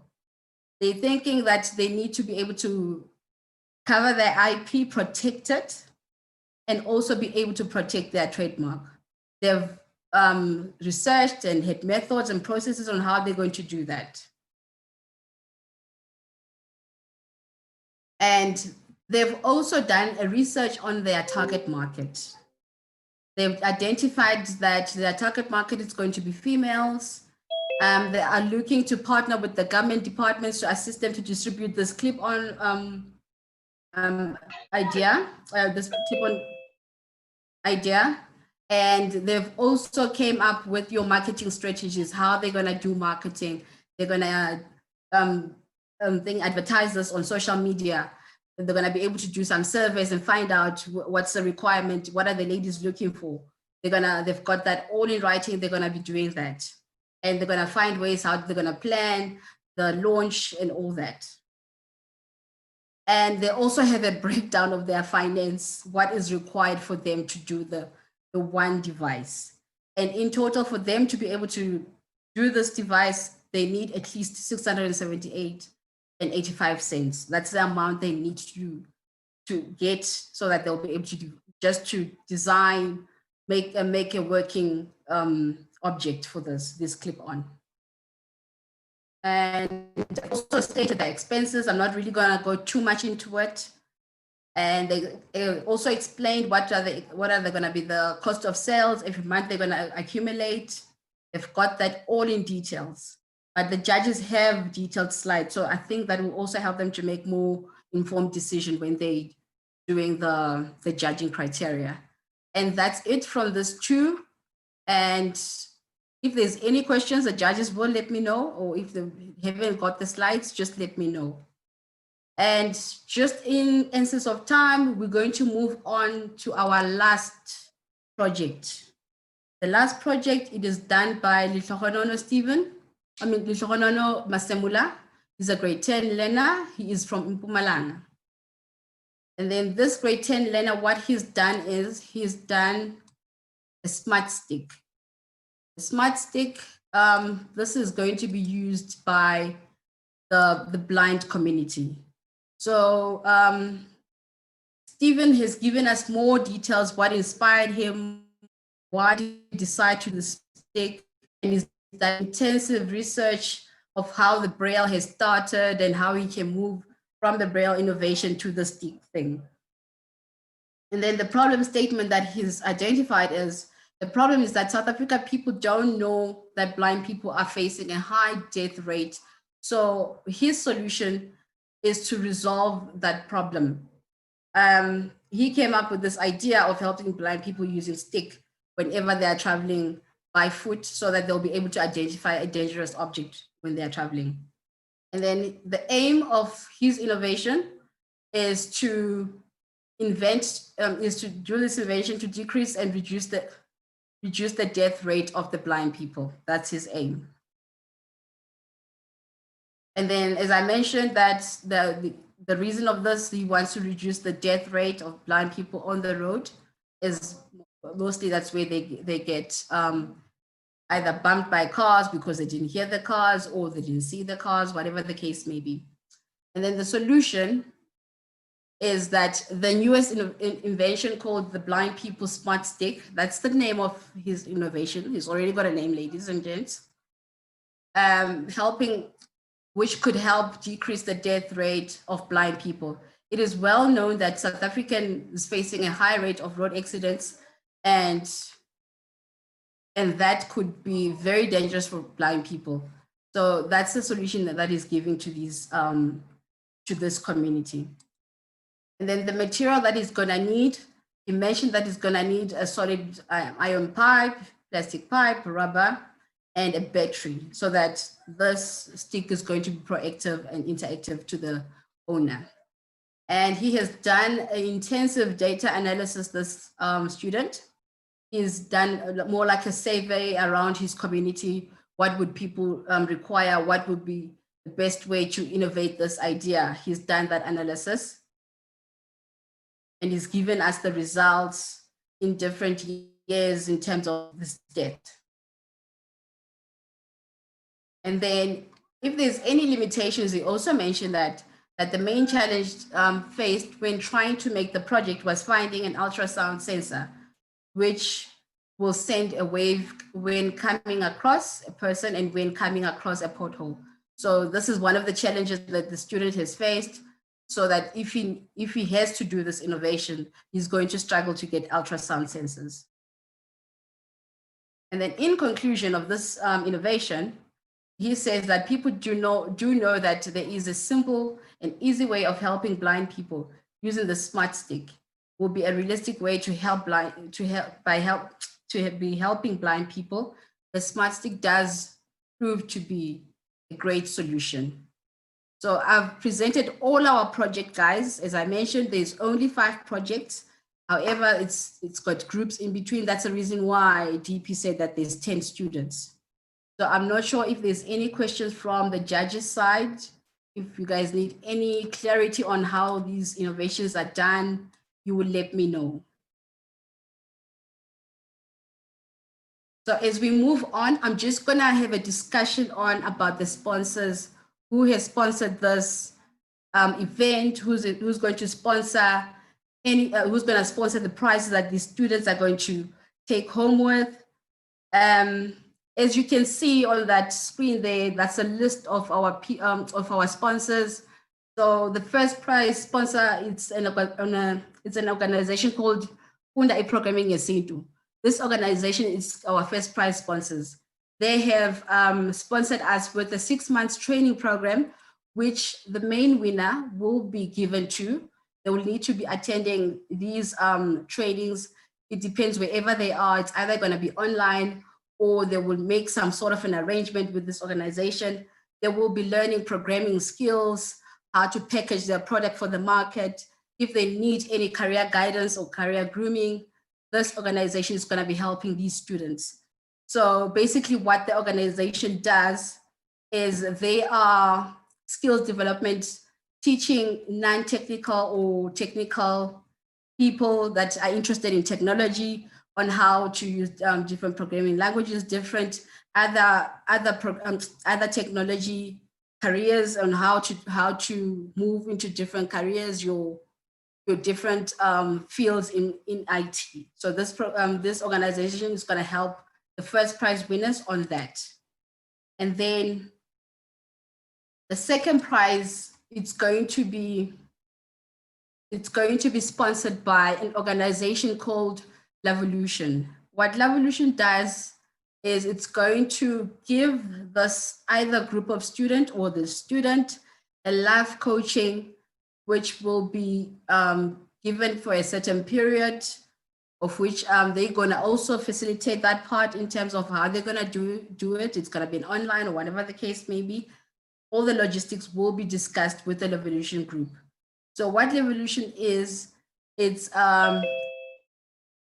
is a love revolution that inspires people to experience their dreams and purpose to their full potential. So in a nutshell, this is what's gonna empower this winner for them to expand on what they're thinking right now to make it a reality, from dreams to make it a reality, to make this product a working product, be available on the market.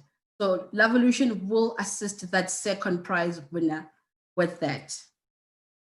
And then we would also like to thank Timulukong. What Timulukong will be sponsoring the student with is they're going to give all the students that have entered the competition an opportunity for them to groom them in assisting of their ideas. They're going to assist these students with how do they navigate in terms of making their ideas and how to pitch their ideas. They will be helping them in that whole process, teaching them how to do a business model, teaching them what components would they need to put this innovation together and make it work. That's what Timulukong will be sponsoring. All of the students that have entered, they will be given that opportunity. All these opportunities that will be discussed after the exams. As you all know that these kids just went back to school now. So we will have to wait for them to finish exams, and then we can facilitate that and just start planning how they're going to be able to get their prizes. And again, we would like to thank the other sponsors that we had, which is your WeConnect, Mambusha Telecoms, and also Broadband Infracode. We would also like to thank them. They've donated some goodies. The students will be getting goodie bags after this. We'll just courier them to the goodie bags to them. And most importantly, can I just say a big thank you to this organization, Nkatuto Edu Propeller. Without these guys, we wouldn't be having these students. They have assisted us sourcing the students, helping the students to do these slides, even if the slides are not doing what we anticipated them to do. But I believe that when we have this event next year, we will have a similar thing. And I'm hoping that we are going to be having another hackathon then. And hopefully the pandemic will be over. You guys would be able to see these kids in action. And you will see what... Sorry, yes, continue, Gloria. I just have a bit of a surprise for you, but yes, continue. Okay. But I was almost done anyway. I just wanted to say a last thank you to Nkatuto. I'm done. All right. Thank you so much, Gloria. Yeah, as you know, the tech gremlins are always there with us. But, you know, we've been actually getting requests, Gloria, for us to play the videos. There's some people, audience members, that actually want to hear the students and see the slides for themselves, because they feel that these innovations are so amazing that they actually just want to, you know, interact and hear. You know, when you hear the voice of the student, it becomes like, you know, a bit of a personal thing. So I'm going to ask our chairperson to just cue me when she's ready. We're just going to play the last three teams, and it's only 10 minutes. And then after that, we're going to a prize giving. And again, Gloria, I think for me, thank you and your team for organizing this. I'm sitting here and I'm like, these innovations are some things that some of us can make money from, right? These are not just small time ideas. These are ideas that we can take to corporates. These are ideas we can even take to Silicon Valley. These are ideas that we can actually monetize. So I am grateful to our sponsors for supporting these young students in order for them to actually make their dreams come true. And the fact that they're still in high school gives nobody an excuse. They're already thinking forward about how they can help people participate in an economy where it's full of inequalities, full of discrimination, in a way that where they can thrive. So I'm going to ask my chair, are you ready with the slides? And if you can play them, just let me know so we can have the audience, as by popular demand, to hear the students themselves. Yes, Program Director. What is the student's name for the third presentation? I'll tell you now. Just hold. It was Charmaine and Letty. All right. I'm sharing the bra. I love that. I think all women need that innovation. So in a few seconds, we'll be hearing the other exciting innovation from our high school students who have come up with an amazing idea for a bra. Are you ready? Hi everyone, my name is Ramo on Kachuto, and my partner is Sabi Kamu. Our title is When Empty Comes Back. So just a pleasure from gender-based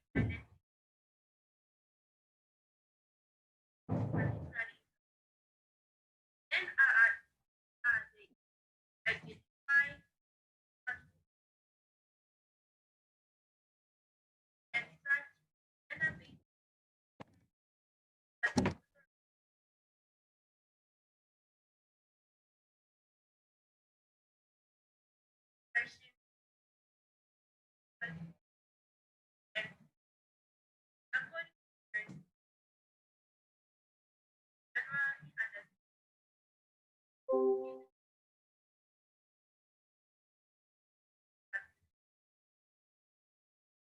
sexual violence by non-partners, sexual abuse of girls, such as sex.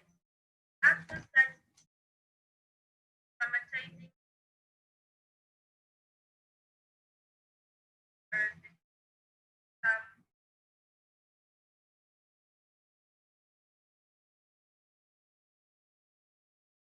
according to everything that is 1,000, the whole that is first of now the number have been have alarmed them of the night and fear of what on this. The light of that we on the 20th of August, like most of the life of the young right was cut short.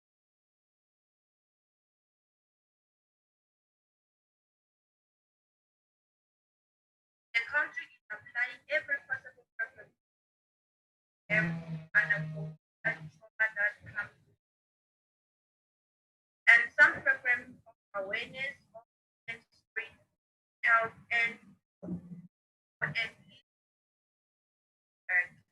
the human safety comes first, research understood that every possible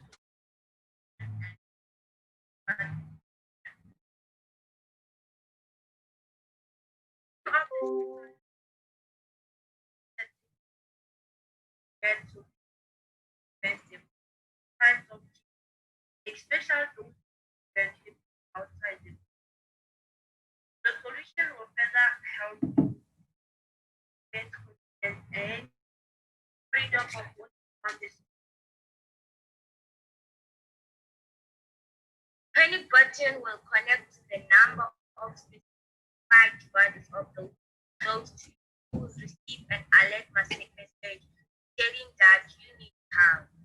The idea of this data bra with a panic button in between the bra will have an added feature which makes everything much easier, of which immediately after sending messages alert message, it also sends the current location of you in accessing the message receivers to find you or even track you in where you are kidnapped.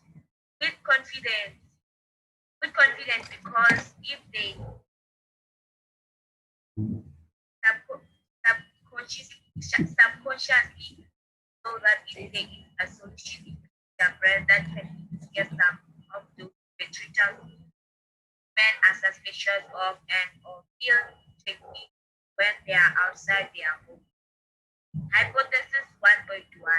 A woman walking on the street with a panic button between her bra get suspicious of some people following them around but never lose confidence because they can call for help at any time, making it hard for perpetrators to think twice before upload. Hypothesis 1.2. A woman walking on the street without a panic button, which can get suspicious of some people following them around. She loses confidence, freaks out, and keeps wait for perpetrators. Hypothesis 2.1. A woman with a panic button attached to her bra when kidnapped can reach out to press a panic button and call for help that will check where she is and find her before anything happens. Hypothesis 2.2. A woman without a panic at all when kidnapped cannot reach out to press a panic button and call for help that will check where she is and in order to find her before anything happens. The leather bra is the chosen cloth where the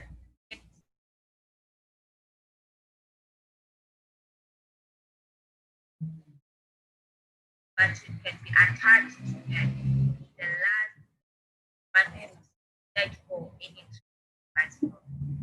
The leather bra will be made out of leather materials available such as China well. The bra will be tailored special buttons that on all kinds of sizes. The button will be bought from online stores and the IT specialist required to connect the bra to and the device to send an alert message of images followed by a current location or live location. But the message receiver can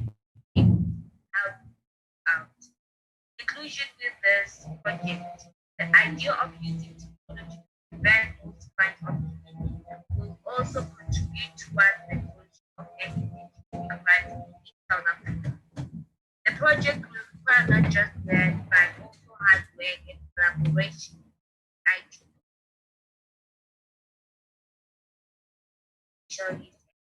Of support from the big brand and our law.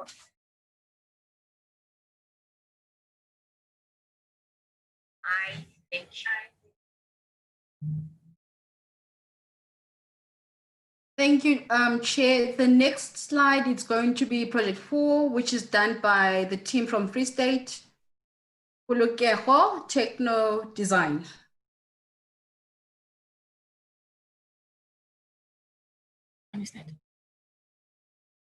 Project number 4, Chair, which is done by 3 students, Sidiso, Adiana, Itumeling. I struggle with the surnames, I'm just avoiding butchering them.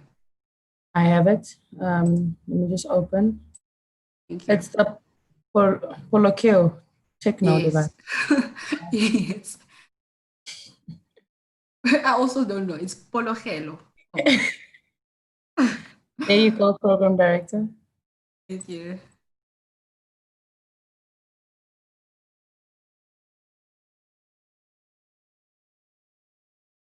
My name is at Kabang Secondary School, and I'm about to make a presentation about our business that the Blue Level Technology.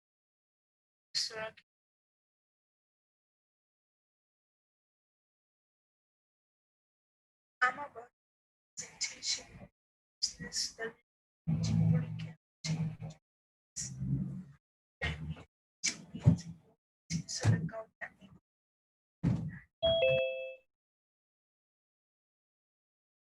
one would ask,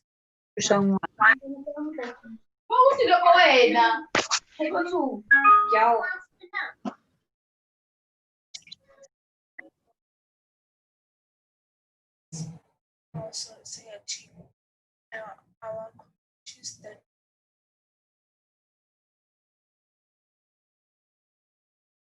as I've mentioned above, our is based in our country or the modern slash, whereby women generally we can say for us have been abused by men in the community where they live in, and also they have been abused by their family members or can see their ratings because of the strength that they have, and we know that women can't defend themselves.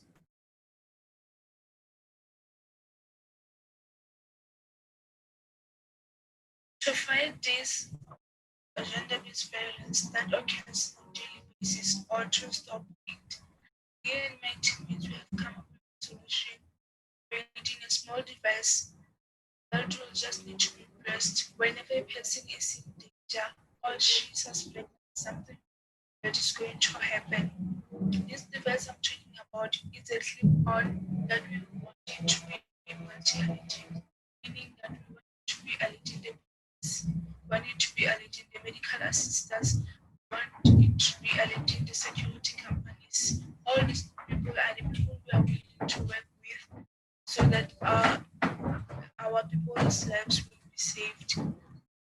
All this can be done if we use the logger that will be used to send messages from one person to the other. We prefer using logger because it doesn't limit the distance of how the person can receive a message. We are going to use the GPS model that will also link the area of the incident where the incident is happening. We want to work with medical assistance because sometimes police take a time before responding to the incident when the person has help. And also, for that, police are not allowed to take an injured person to the hospital using their vehicles. That is why we have preferred working with medical assistance so that assistance so that they will be there to help saving our lives and also we want to work with security companies. By the time when the police are taking a long time for the response, there will be someone there to help.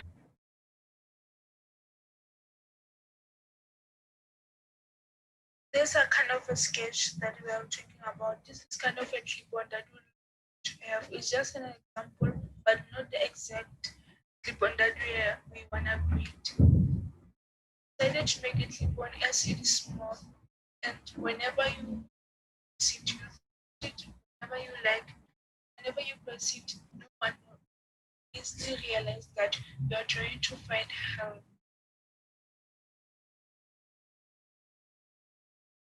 As for our competitors, we realized that our competitors are the numbers. The numbers have made an app for emergency assistance, but we realized that the Namula app, for you to have it on, you have to pay about 50 per month. And also, whenever you want or you seek for a response, whenever you be in danger or being abused by an attack, you'll have to pay about 600. Seeing that all the sum that the person is paying all year will be more expensive than the device. Our device, you just have to pay it once and then we'll have it with you and you take it everywhere, wherever you go, and whenever you need help or you seek for help, no one will still realize that you want someone to be there and help you. As for our value proposition, we are willing to help to save women's lives out there in the world. As we've seen that their lives are mostly in women's lives. And we are creating this device for quicker response. Whenever a person is in danger, there will be there someone to help without taking a long time. The device will be alerting the sisters so we could save lives before the person died.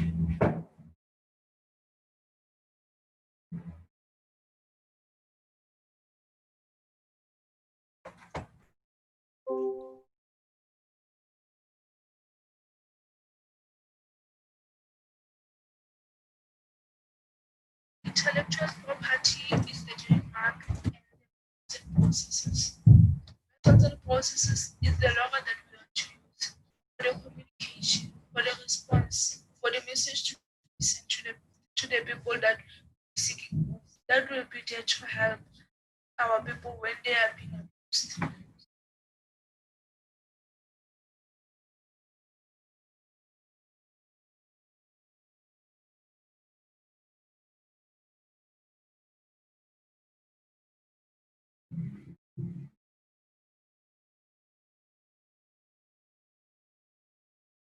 As for the empathy, our countries will be and the government. We want the government to buy the advice for the feminists or for women who have an income at the end of the and everyone in the world. When our business is expanding, we are willing to help everyone, whether made or whether it's a man or woman. We are willing to help everyone who will be interested in having our device so that whenever they are in danger, just press the button and they will get help as soon as possible. And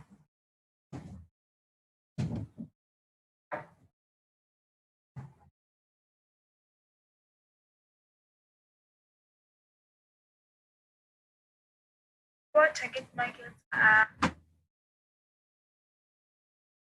as for the marketing strategies, we are to reach our audience on the internet, meet and engage with them, make time for them so we could answer all the questions that they have about how the device is going to work.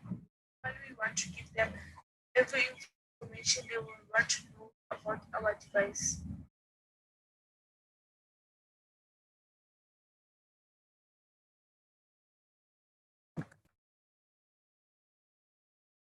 As for our finance part, cost of our materials, the total cost of materials will be 678.85 cents.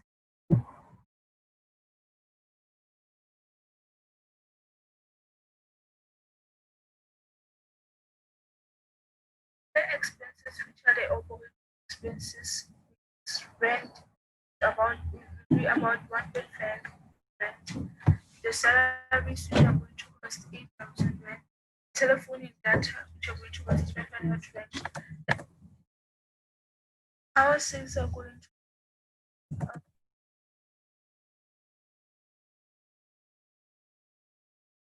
Ladies and gentlemen, I would like to take this moment to thank you for your time and to give you for your I thank you.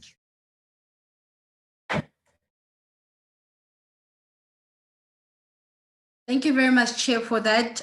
Can we just share the last project, which is project number 5, that was done by the student from Mpumalanga. Hold on, sorry for that, Chair. The student from Mpumalanga, his name is Lihlohonolo Masemula. He's in grade 10. That's the Smart Stick project. Can you find the slides, Chair? Is it this one, Program Director? Yes, it is. You're speaking to Gloria now. I wish I was the program director. Right.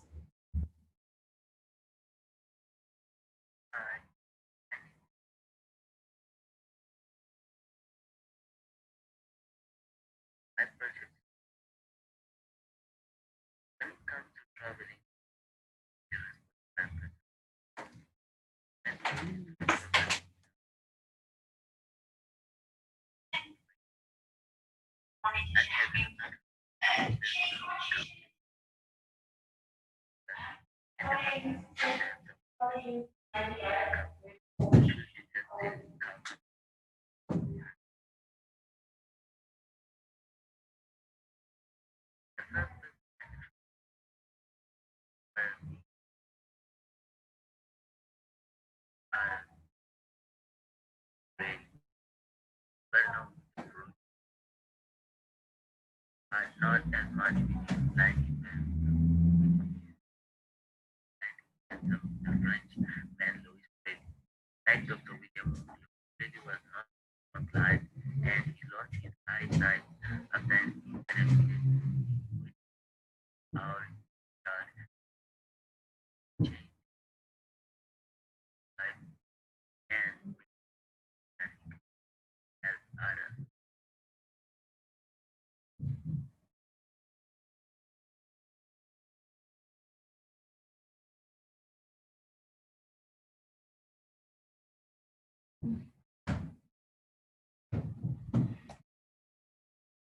Chair, are you still there? I think let's call it a wrap since the sound is just a bit bad. This one just sounds even worse than the others. While we were trying to play the videos, I believe that the judges should be ready with the results.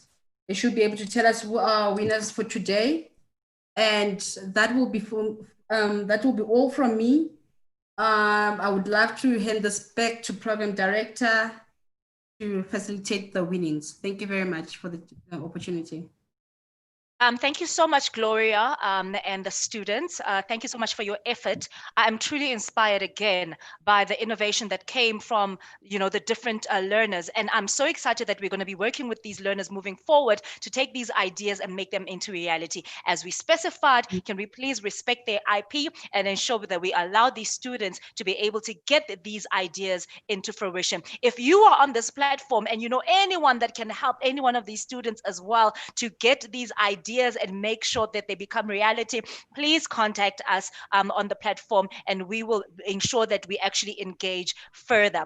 So right now, I'm going to hand over to our Deputy President of Pbict to actually do the prize giving. She's going to just go through what the learners will win and some of the things that the sponsors have agreed to give these learners who have come up with these amazing and brilliant ideas. Deputy President of Pbict, back to you.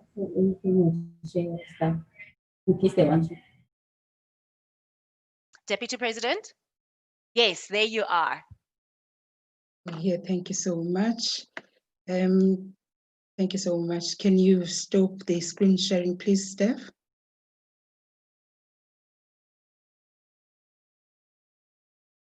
DP, which screen you want to be shared? No, the one that you are sharing right now. Can you just stop the screen sharing? Let's go back to our main screen. Just leave, get out of the screen sharing at the moment. Thank you so much.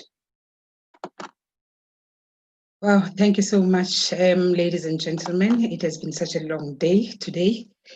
And I'm sure everyone now is looking forward to hearing of the students who has won the prize.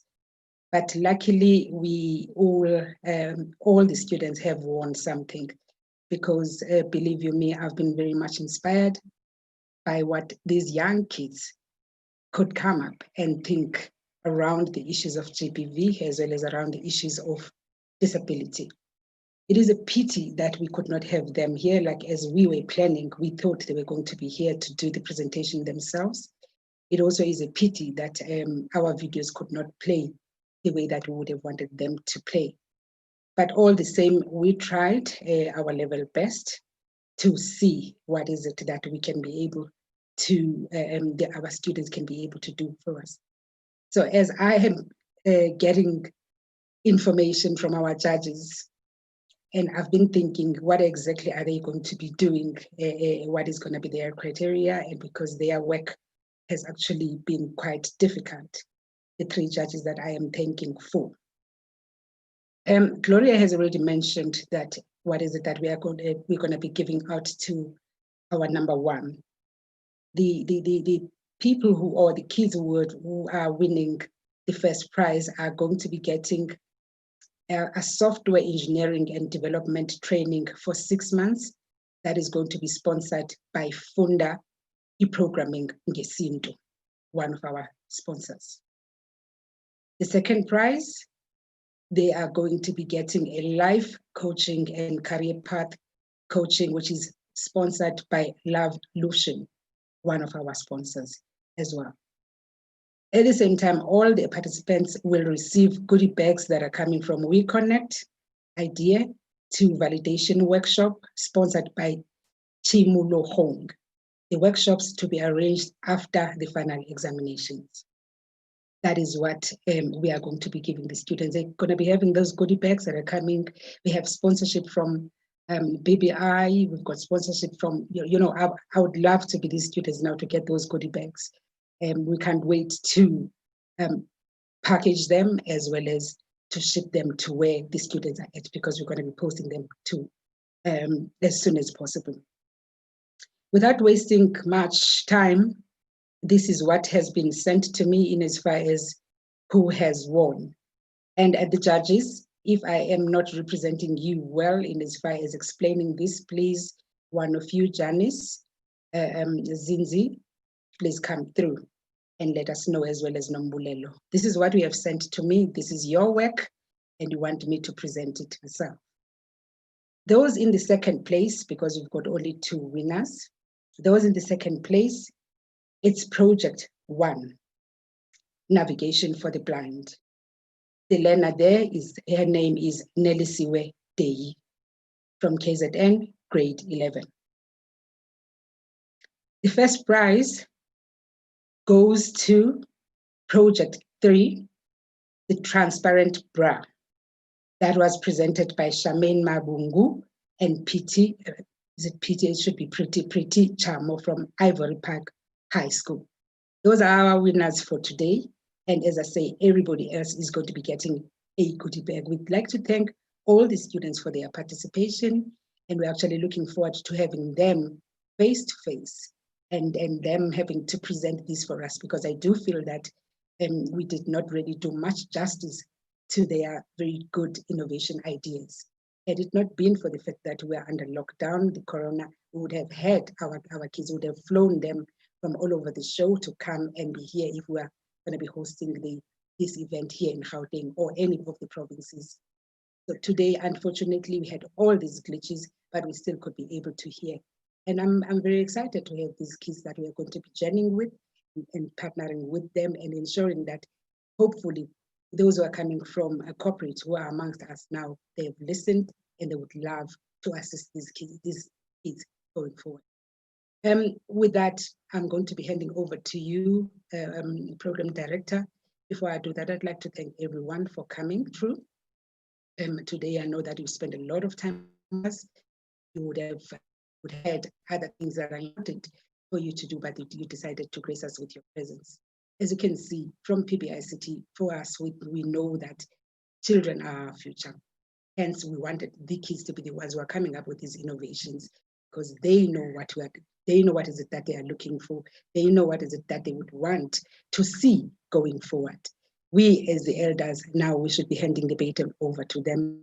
Hence, going forward, people with living with disabilities, gender-based violence, this is our theme that we're going to be carrying as women in PBICT. And having said that, again, I would like to thank you ladies that I've been working with right through ever since I came with this idea. It sounded crazy when I started it, but you really came through for me. You understood me. You took everything that I had been saying to you to make this day a success.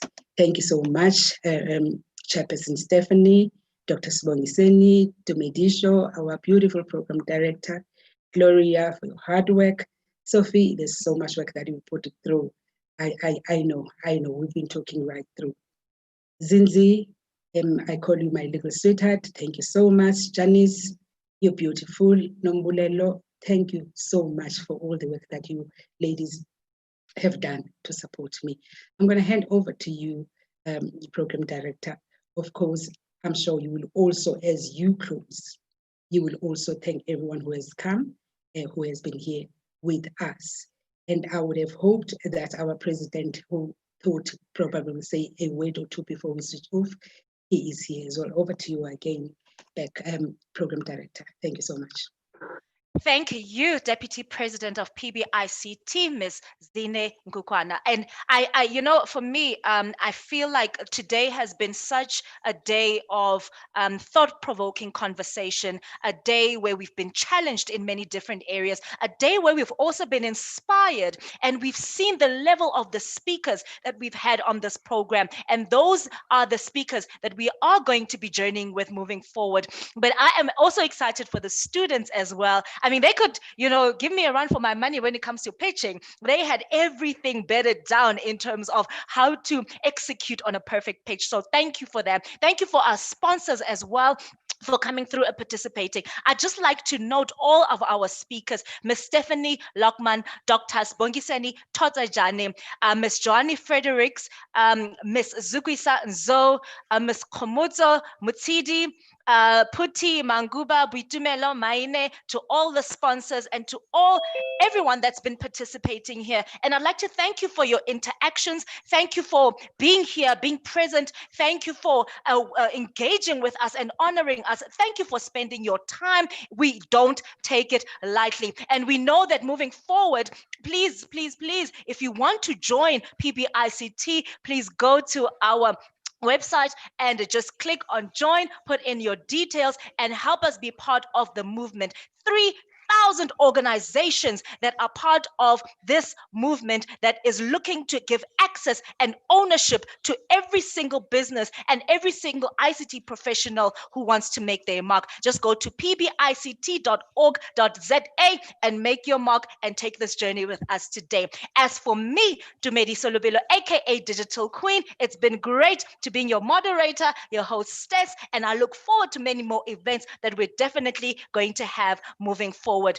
Have a great day, and we'll see you again some other time. Thank you.